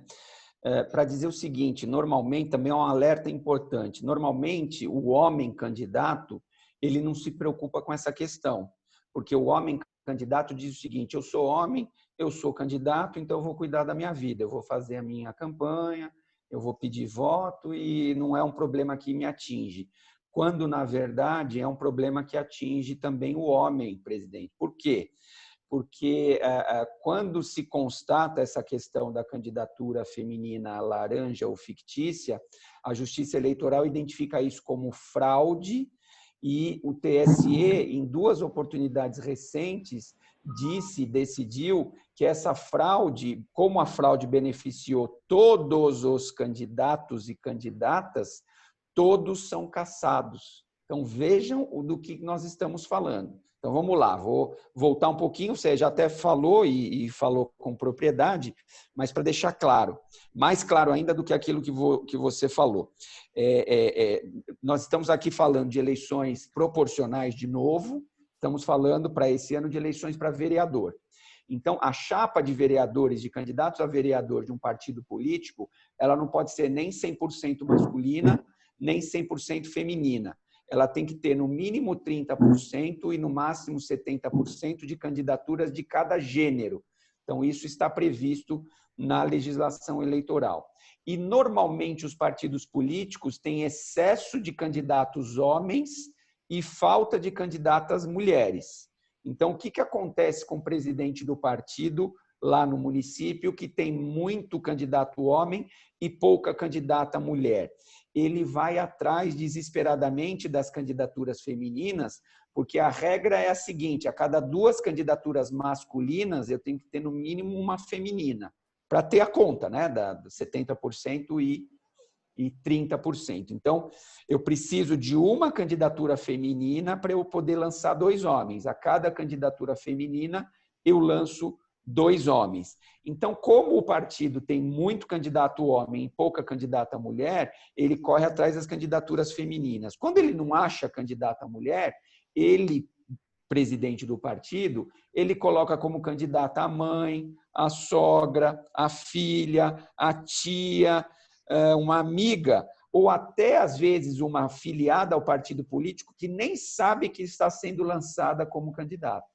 Então, o presidente do partido se vale desse expediente, pega mulheres lá que muitas vezes nem sabem que são candidatas, usa o nome dessas mulheres, joga como candidatas, mas, na verdade, não são candidaturas verdadeiras, não são candidaturas reais, são candidaturas fictícias.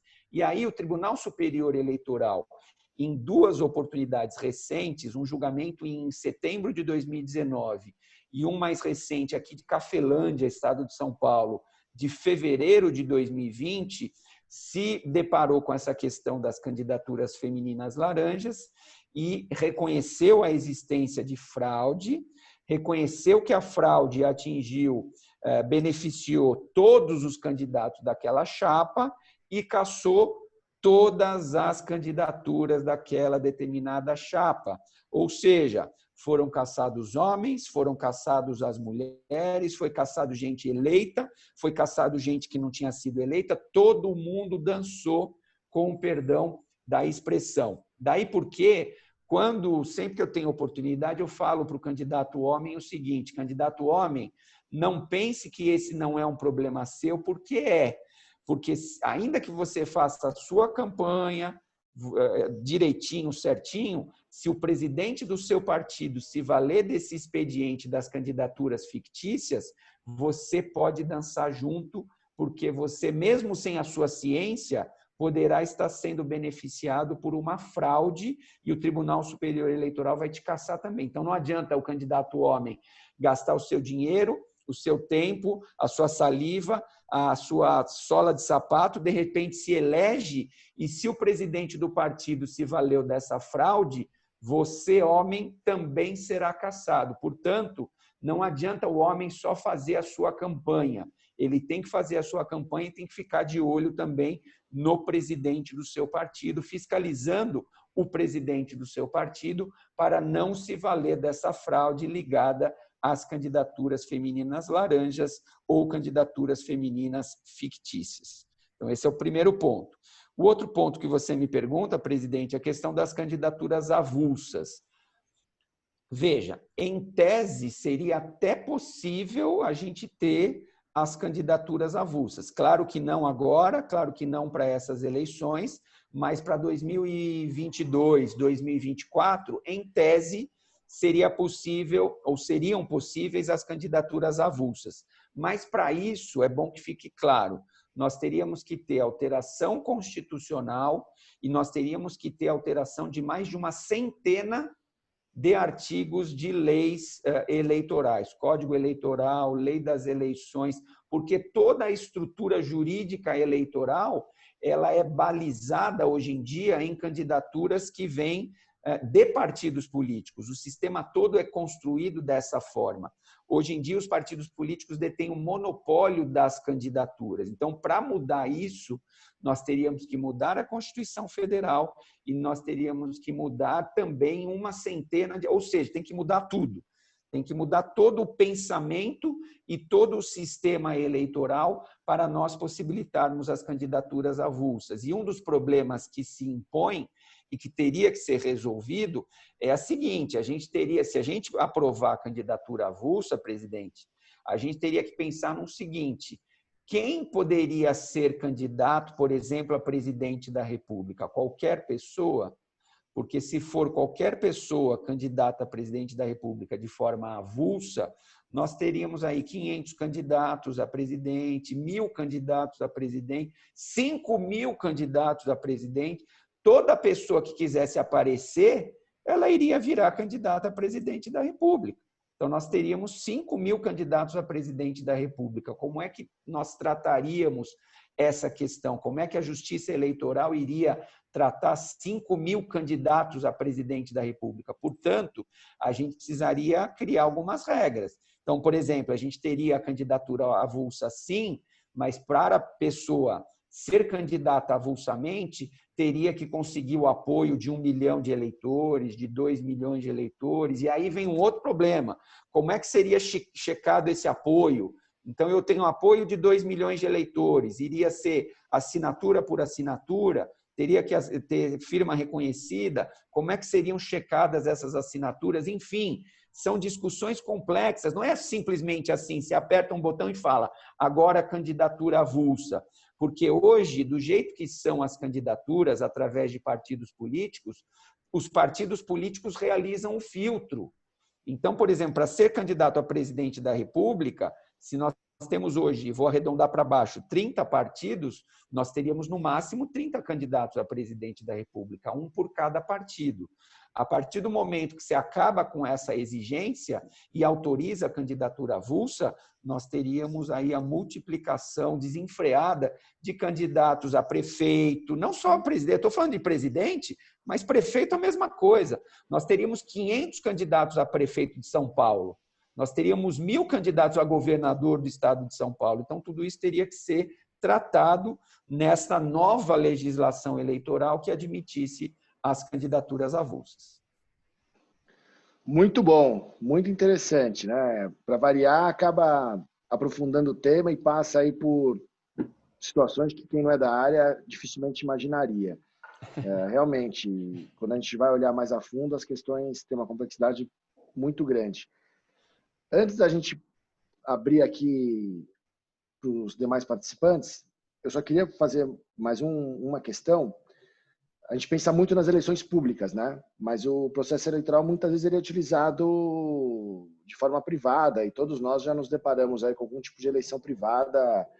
Até quando nós éramos alunos na faculdade, a gente vota para reitor, para diretor do curso e tudo isso, e muitas vezes essas eleições são muito disputadas, até eventualmente eleição de centro acadêmico e assim por diante.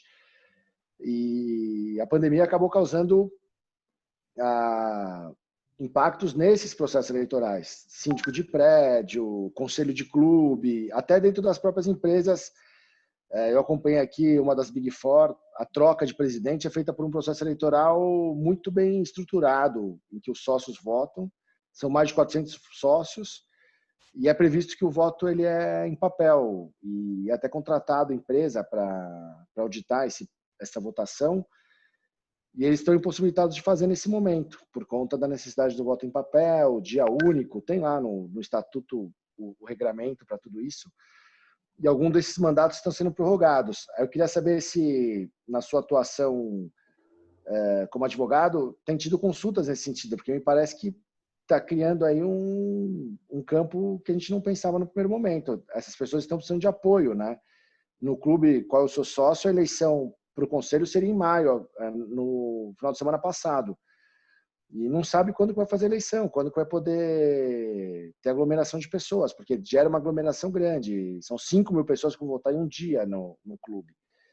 E lá está uma discussão muito grande, porque os mandatos estão sendo prorrogados e a alteração que foi feita uma alteração, e ela prevê que a eleição vai ocorrer 54 dias após o clube estar totalmente apto ao funcionamento. Os grupos políticos acho que não se atentaram para esse totalmente apto, e possivelmente a academia vai demorar para abrir. Então as pessoas falam, enquanto a academia não abrir, não tem eleição, né? Vão criando situações que os mandatos podem serem prorrogados, sabe-se lá até quando. Então, existem consultas nesse sentido? Você está sendo procurado para dirimir alguns conflitos que nascem dessas naturezas, ou, por enquanto, a questão está muito restrita à eleição pública mesmo? Não, por enquanto, para ser bem sincero, presidente Paulo, ainda não tive nenhuma consulta. No passado, eu já tive consulta envolvendo eleições privadas, eleição em clube, eleição em sindicato, normalmente é muito concorrida. Então, já tive atuação e já fui consultado. Para agora, para momento de pandemia, eu te confesso que não tive ainda nenhuma consulta. Agora, já que nós estamos aqui num bate-papo, eu te devolveria a pergunta e te falaria o seguinte, olha que interessante essa questão, né? Quer dizer que o clube, ele de alguma forma mudou o estatuto para prorrogar o mandato, mas não mudou o estatuto, por exemplo, para permitir, por exemplo, uma eleição digital dentro a gente até já tratou desse tema, né?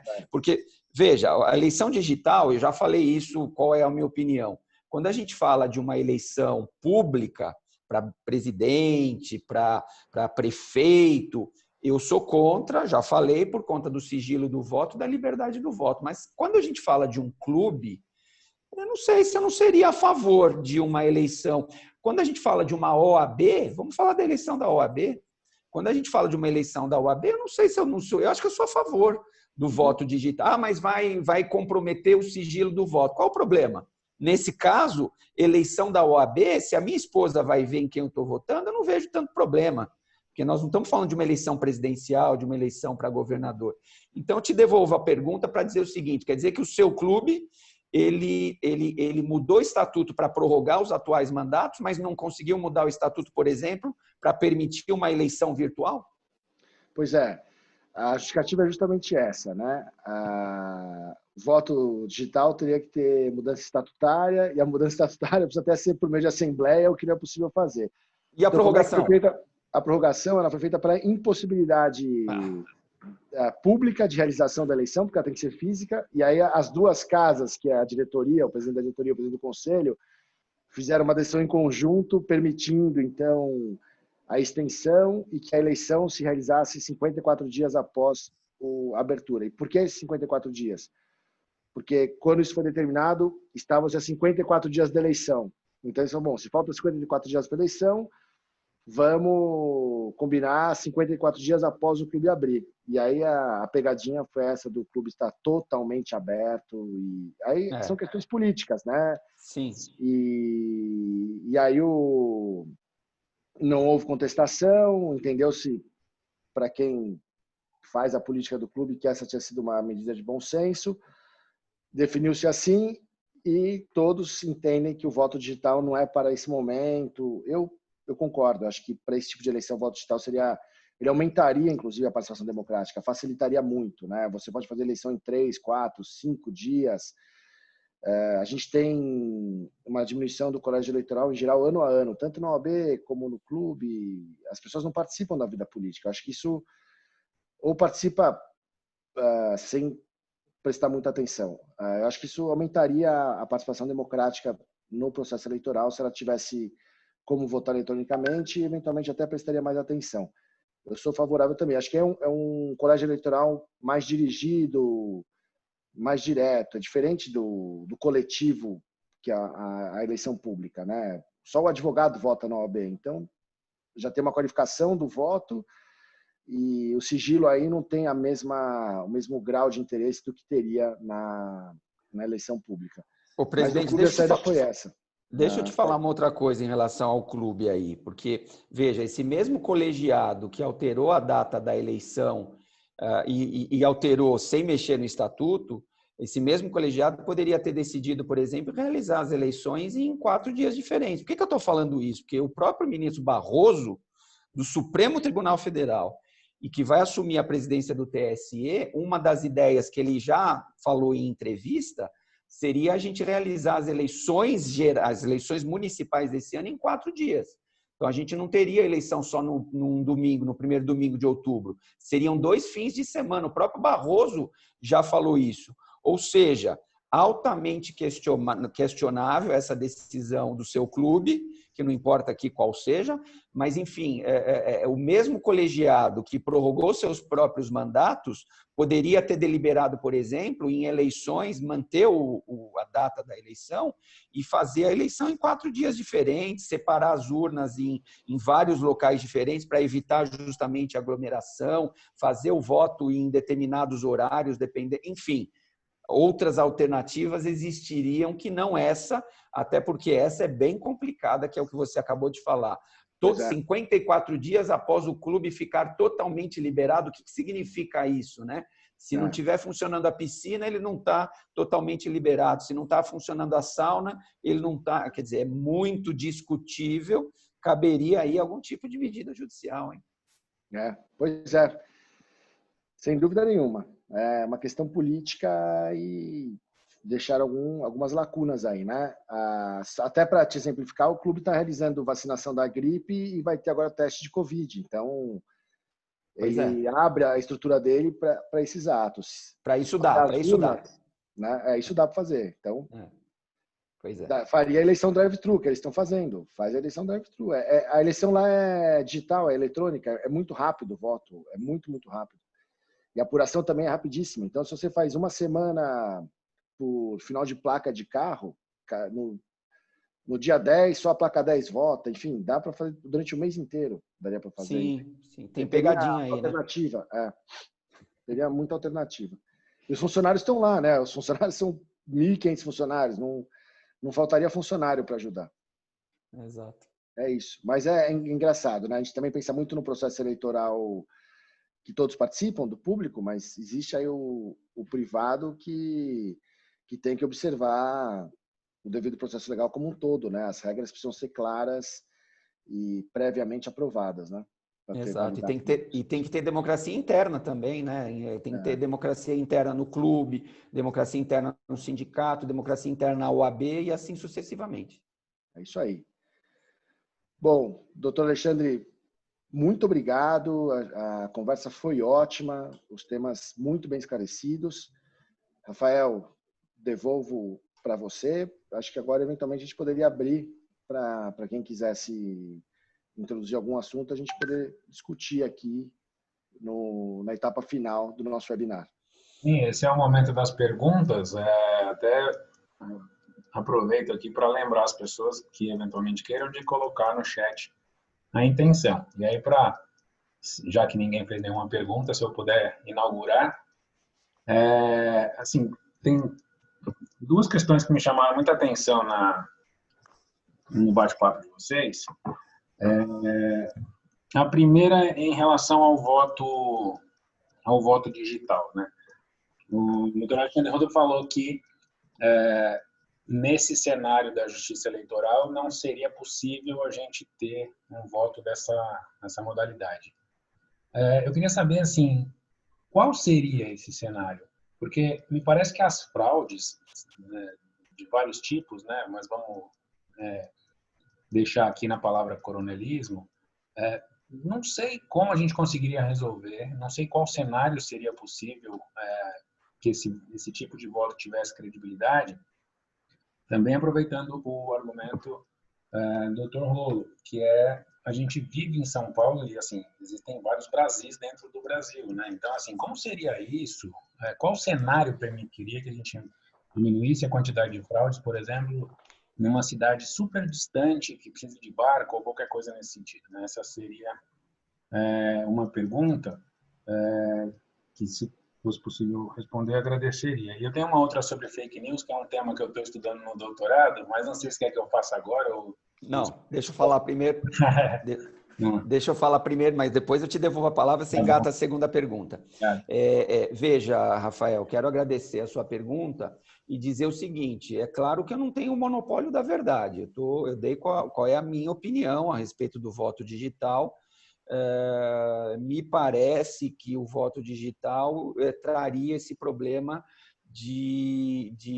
do sigilo do voto e da própria liberdade do voto. Comprometeria o sigilo do voto e comprometeria a liberdade do voto. Mas é uma questão polêmica. Se a gente ouvir aí 30 pessoas, de repente, meio a meio, metade vai achar que sim, metade que vai achar que não.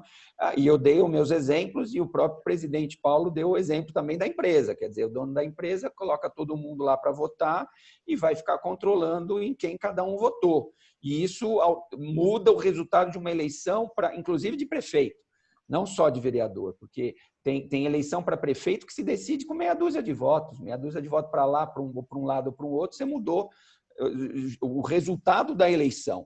Então, nós não estamos falando, o que você falou da realidade do Brasil, são vários Brasis diferentes, né? Nós não estamos falando da capital do estado de São Paulo, nós estamos falando de eleições que se decidem, que tem muito prefeito que se elege com 3 mil votos, aí um faz 3 mil, o outro faz 2.900, o adversário, ou seja, uma diferença de 100 votos. 100 votos significa 50 de um lado que pula para o outro, já dá essa diferença de 100 votos. Então, eu tenho preocupação com o voto digital por conta justamente da liberdade e do sigilo do voto. Dei o exemplo até da violência doméstica. Quer dizer, a mulher que não votasse em quem o marido abusador quer, ela iria apanhar. Isso não acontece na votação normal. Quero dizer que a Justiça Eleitoral ela sempre se deparou com fraudes. E ela, ao longo da história, ela tem procurado combater essas fraudes. E uma das principais peças desse combate à fraude é a urna eletrônica. Porque se há gente hoje que fale mal da urna eletrônica, e eu vivi um momento anterior à urna eletrônica, eu digo para vocês, para você e para todos que nos assistem, que antes da urna eletrônica era uma bandalheira. Era muito complicado. A cédula de papel e a urna de lona era uma bandalheira, porque os votos eram roubados, quem estava contando o voto contava errado, às vezes por má fé, às vezes até por erro. Tinha discussão, por exemplo, no voto, e eu participei disso, lamentavelmente estou ficando velhinho. O eleitor, quando então, já tem o Luiz aqui, está falando também que também participou. O eleitor, quando votava, vamos falar da eleição municipal, quando o eleitor votava para prefeito, ele fazia um xizinho porque vinha os nomes dos candidatos a prefeito e um quadradinho do lado, ok? Olha o tipo de discussão que a gente tinha na hora da apuração. Tinha eleitor que fazia o xizinho fora do quadradinho, do lado do quadradinho. Então, o certo seria fazer o xizinho dentro do quadradinho, mas ele fazia do lado do quadradinho. Aí ficava a discussão, esse voto vale, esse voto não vale, esse voto tem que ser anulado, não tem que ser anulado.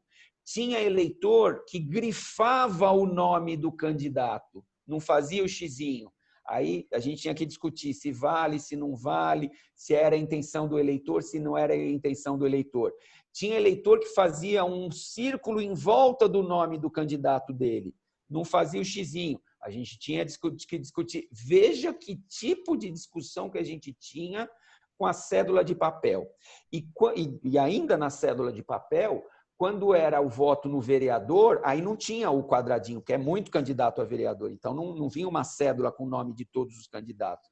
Então, o eleitor precisava escrever o nome do seu candidato a vereador. E você não imagina, nem todo mundo é alfabetizado no Brasil. O analfabeto pode ser eleitor também, pode votar. O analfabeto não pode ser votado, mas ele pode votar. Então, você imagina o eleitor analfabeto escrevendo o nome do seu candidato a vereador. Era uma complicação. Isso sem contar que vinha a urna já com voto dentro, antes do início do processo de votação. Enfim, acabou essa história, essa complicação com a urna eletrônica. A urna eletrônica já veio para aprimorar e para dificultar as fraudes. Mais recentemente, uma das fraudes que tem acontecido é um eleitor votar pelo outro. Para acabar com isso, está tendo a biometria. Vocês estão acompanhando aí, agora parou, mas estava tendo a biometria na Justiça Eleitoral. Então, o eleitor precisava cadastrar a impressão digital e aí, com a biometria, acaba com esse tipo de fraude. O que eu estou querendo dizer com isso, Rafael, é que infelizmente, sempre existiram as fraudes, a Justiça Eleitoral tem corrido atrás e tem se desenvolvido, se aprimorado no combate a essas fraudes. Mas hoje, do jeito que é, continua tendo fraude. Pode ser que sim, mas eu tenho certeza que as fraudes diminuíram em relação ao que era no passado, e eu repito que eu vivi o passado. Então, eu volto a dizer, eu acho que o voto digital traria problemas para a gente. Traria problemas, esses problemas aí do sigilo do voto e da própria liberdade do voto. Agora, eleição 100% sem fraude, eu acho que nunca a gente vai ter. Por mais que a gente desenvolva outras... Sempre o brasileiro é criativo, além de tudo. Então, ele vai achar uma brechazinha para fraudar de alguma forma. Se for a eleição digital, ele vai fraudar dessa forma. O coronel vai colocar o pessoal enfileirado e vai ver em quem que os funcionários votaram e tem que votar no candidato que ele mandou. Podemos ir, então, para as fake news. Sim, sim. Só antes uma coisa, você falou essa questão das cédulas, eu lembrei Antes dessa... Travou, Rafael? Tá me ouvindo? Tá me ouvindo? Tá me ouvindo? Estamos ouvindo. Agora vai. Antes dessa gestão começar, eu estive presidente da comissão eleitoral e o que teve de problema com as cédulas de papel também foi engraçado. A gente teve que juntar todas as chapas que estavam lá e, enfim, decidir na hora. Foi bem complicado. A sua imagem travou, Rolo? Você tá ouvindo? Eu tô aqui. Tá? Tô aqui. Agora voltou a imagem. Tá. Vamos lá. Assim, sobre a questão das fake news, e esse é um tema que está me tirando um pouco a paz, porque eu estou tentando criar uma tese do doutorado em relação a isso. Você falou que antigamente o problema era a falta de informação, né? As pessoas não tinham acesso a tudo e tudo mais. Hoje, eu queria saber a sua opinião, assim, se esse excesso de informação que a internet permite pode ser equiparado a uma forma de não informação. Por quê? Assim, a gente tem hoje no Brasil uma realidade que é a falta de cidadania, ou melhor, uma cidadania deficiente, né? Nem todo mundo sabe das peculiaridades do exame da coisa pública, o processo eleitoral, por exemplo, e as que sabem, por conta dessa quantidade imensa de informações, às vezes fica com preguiça de ir atrás da informação. A gente tem, por exemplo, várias pessoas que em grupos de trabalho, até grupos da própria ordem aqui, que divulgam as coisas, às vezes, sem fazer a verificação prévia, né? Então, eu tenho pensado bastante sobre isso, dessa falta de informação pelo excesso da informação. Queria saber o que teria... Você concorda? Eu estou pedindo ajuda para o doutorado, isso já. Não sei se eu vou conseguir ajudar com esse nível de profundidade, mas eu concordo plenamente com você. Eu acho que realmente a gente é bombardeado por um excesso de informação e é tanta informação e tanta desinformação ao mesmo tempo que no final a gente fica sem saber o que é certo e o que é errado. E o problema das fake news e da desinformação é que quando a gente recebe uma notícia falsa, uma fake news, que casa com aquilo que a gente pensa, a tendência é a gente achar que aquilo é verdadeiro, porque, na verdade, aquela mentira casa com o que eu penso. Então, eu chego à conclusão que é verdade aquilo, e não é por aí. Então, eu acho, sim, que nós temos um excesso de informação e também um excesso de desinformação, e nós somos bombardeados por tanta informação e por tanta desinformação ao mesmo tempo que a gente fica sem saber o que é verdadeiro e o que não é verdadeiro. Isso realmente é muito, muito, muito complicado. E insisto nessa questão que eu estava até vendo, eu recebi até um meme a respeito disso, que as fake news, normalmente a gente acredita nela justamente quando ela bate com aquilo que a gente pensa. Então, por exemplo, eu não gosto do candidato X, aí eu recebo uma informação de que o candidato X foi preso. Aí eu vou falar, claro que é verdade que ele foi preso, afinal de contas eu não gosto dele mesmo, ele só podia ter feito alguma coisa que o levou a ser preso. Então é isso que é uma armadilha, porque quando vem a informação falsa a respeito e que casa com os nossos pensamentos, a tendência é a gente transformar e achar que aquela mentira é verdade. E não é bem assim, não é assim que funciona. O que eu digo em termos de eleição é que qualquer informação que a pessoa receba, que o eleitor receba, envolvendo candidato, vá checar, porque é tradição já também, Rafael, a gente na véspera da eleição, isso é tradição de fake news antiga, quando era através de meios físicos. Sempre na véspera da eleição, o eleitor recebe as seguintes desinformações. Fulano de tal foi preso. Fulano de tal foi cassado pela Justiça Eleitoral, fulano de tal foi declarado inelegível, fulano de tal... Então, sempre envolvendo o candidato e sempre na véspera da eleição. Então, o que eu digo para o eleitor é que tome cuidado com isso, porque vai continuar acontecendo. E antes de acreditar que o candidato fulano de tal foi preso, vai checar, vai se informar. Antes de acreditar que a Justiça Eleitoral cassou o registro da candidatura do candidato A, vai checar se é isso mesmo, vai no cartório eleitoral se for o caso, pergunta, acesse o Google, joga lá o nome da pessoa no Google para ver se realmente tem alguma notícia de algum órgão de imprensa falando a respeito disso. É isso que eu falo em termos de desinformação para o nosso eleitor. Mas eu concordo com você, eu acho que é tanta informação e tanta desinformação que a gente fica sem saber o que é verdadeiro, o que é verdade e o que é falso. Tá certo. Presidente, a gente tem alguma pergunta manifestada aí? Não, aqui no chat não.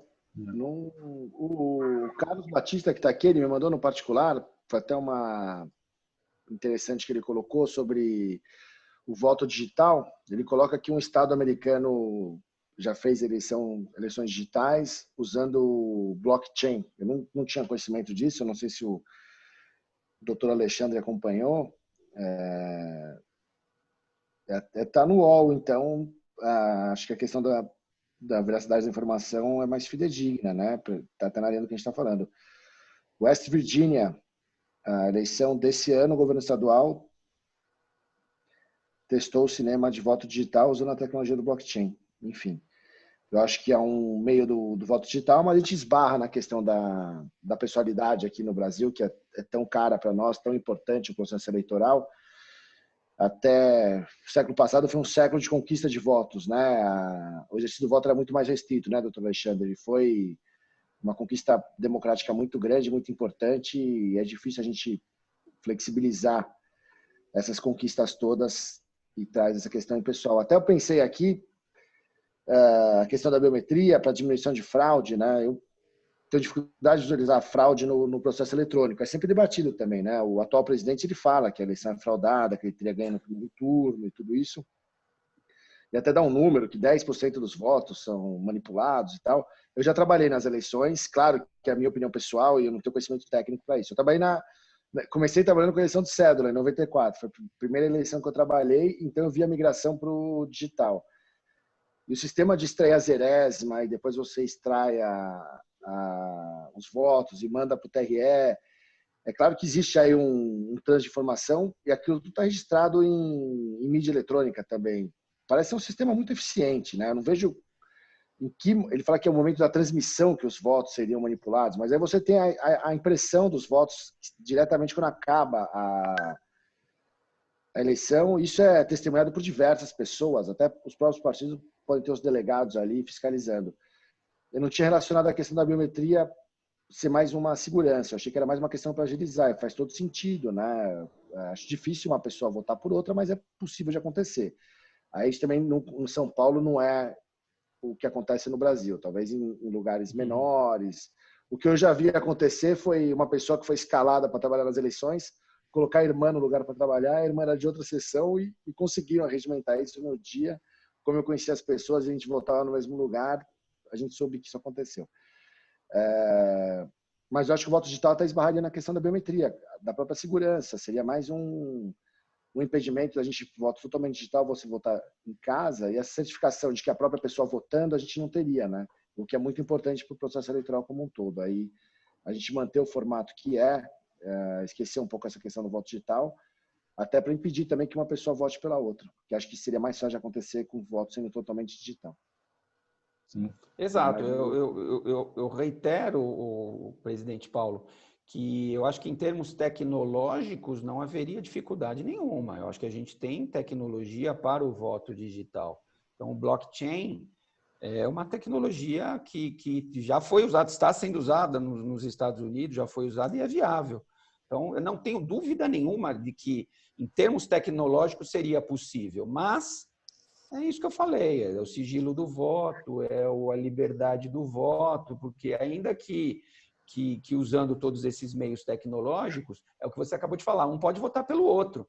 Na verdade, eu posso colocar o dedo, eu posso colocar a minha face, aí depois eu saio e aí senta no meu lugar a minha mulher e ela vota por mim. Sei lá, o coronel, você abre a tela para votar e aí quem vota no final das contas é o coronel, não é o funcionário que está votando. Então, continua tendo o problema do sigilo do voto e da liberdade do voto. Agora, em termos tecnológicos, eu não tenho dúvida nenhuma que seria possível. Agora, falando da identificação do eleitor, só para a gente ver como é que são as coisas, né? Até um passado relativamente recente, não era exigido o documento com foto por o eleitor votar. Começou a ser exigido o documento com foto, está fazendo aí uns 6, 7, 8 anos, não muito mais do que isso. Então, até 8 anos atrás, o eleitor votava com a apresentação, mera apresentação do seu título de eleitor, que não continha voto, o que possibilitava justamente que uma pessoa votasse pela outra. Então, o que a gente já cansou de ver em rincões por aí afora?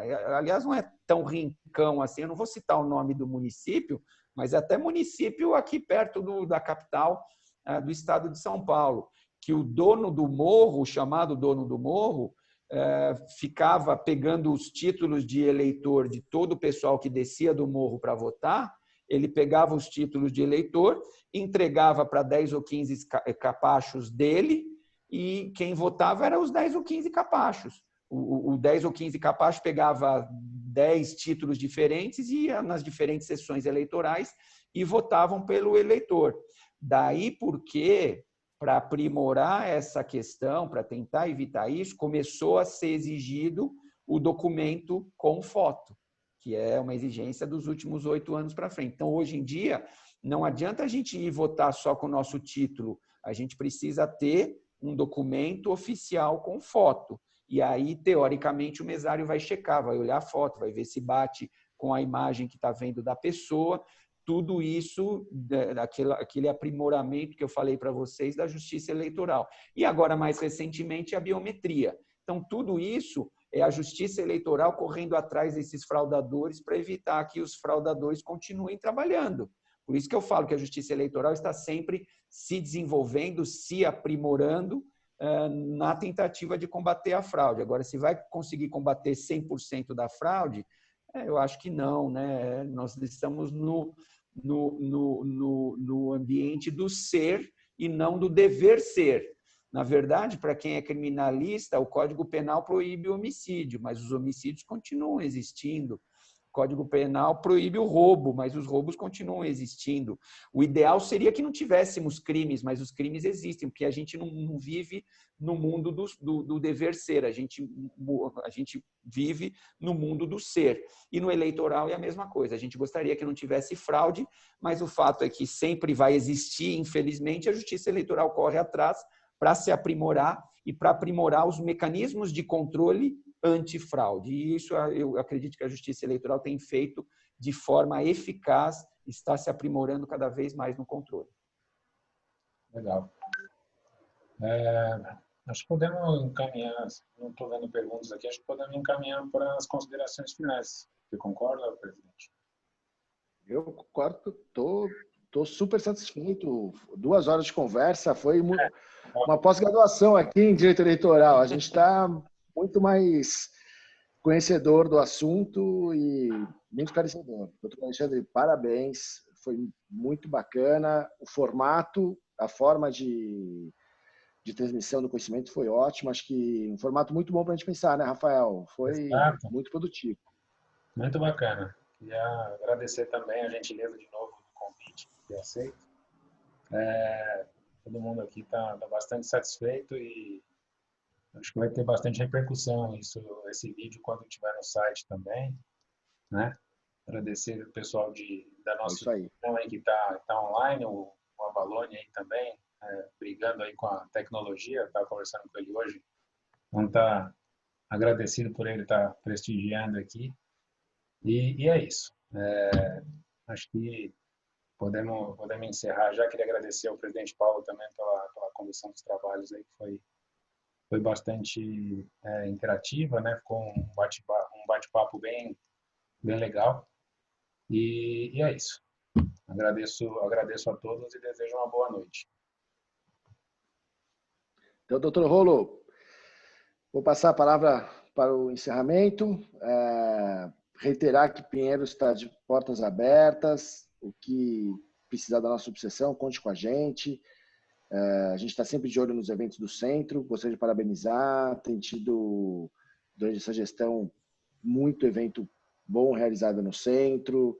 Acho que as questões, não sei se passa pela sua comissão, considerando que a cultura e eventos é um desconhecimento meu, mas as audiências públicas são um formato muito bom que tem sido feito pela atual gestão. A gente sempre manda, quando alguém da diretoria fica impossibilitado de ir, os presidentes das comissões sempre estão presentes. Normalmente vai alguém da diretoria, o presidente de comissão. Acho que o Adriano e o Aloysio já acompanharam mais de uma discussão de audiência pública lá no centro. E eu acho que é um papel fundamental da OAB o desenvolvimento da Comissão de Cultura e Eventos, e tenho certeza que está em boas mãos. Parabéns pelo trabalho. Em Pinheiros, a gente tenta replicar algumas das medidas que são adotadas com muito êxito por vocês. Uma delas até foi a melhor divulgação aí dos nossos webinars, né, Rafael? A gente está sempre acompanhando. E agradecer pela palestra de hoje, pelo tempo disponível para nós, pelos ensinamentos passados. Espero que esse trabalho continue com muito êxito, muito virtuoso. Conte conosco. E agora eu passo o microfone para as considerações finais do Dr. Alexandre. E fica um abraço de Pinheiros para você, para sua família, que todos fiquem bem, protegidos nesse momento, e que em breve a gente possa se ver pessoalmente e continuar aí melhorando o que for possível para a nossa advocacia. Muito obrigado, doutor Alexandre. Presidente, eu que agradeço. Mais uma vez eu quero dizer que foi uma honra para mim estar aqui com vocês, a queridíssima subseção de Pinheiros. Eu repito mais uma vez, uma das mais importantes subseções do estado de São Paulo. Quero deixar um abraço para a querida vice-presidente Isabel, para o Adriano, que está aqui, que nos acompanha, para o Aloysio, para a Eliana. Dizer que realmente para o Rafael, que é o nosso presidente da Comissão de Cultura e Eventos de Pinheiros, que tem feito também um trabalho fantástico. Foi uma alegria estar aqui com vocês. Eu também estou sempre à disposição. O que já tive o privilégio de recebê-los uma vez, ainda quando a OAB funcionava fisicamente. Vocês estiveram comigo, nós tomamos um café. Espero que a gente possa retomar esse tipo de contato pessoal. Fico à disposição. Assim que reabrir, quero tomar um novo café com vocês, ou lá no centro, ou eu, quem sabe, vou também visitá-los aí na querida subseção de Pinheiros. Foi um privilégio, foi uma alegria. Espero que não só quem nos assistiu ao vivo tenha gostado, como também aqueles que venham assistir pela gravação, né, através do canal de YouTube da comissão, da subseção de Pinheiros. Então, muito obrigado pela oportunidade. Eu quero dar uma boa noite a todos. Todos se cuidem, livres da pandemia, livres do Covid. A gente se vê numa próxima oportunidade. Até mais. Isso aí. Boa noite, pessoal. Tchau, tchau. Tchau, tchau.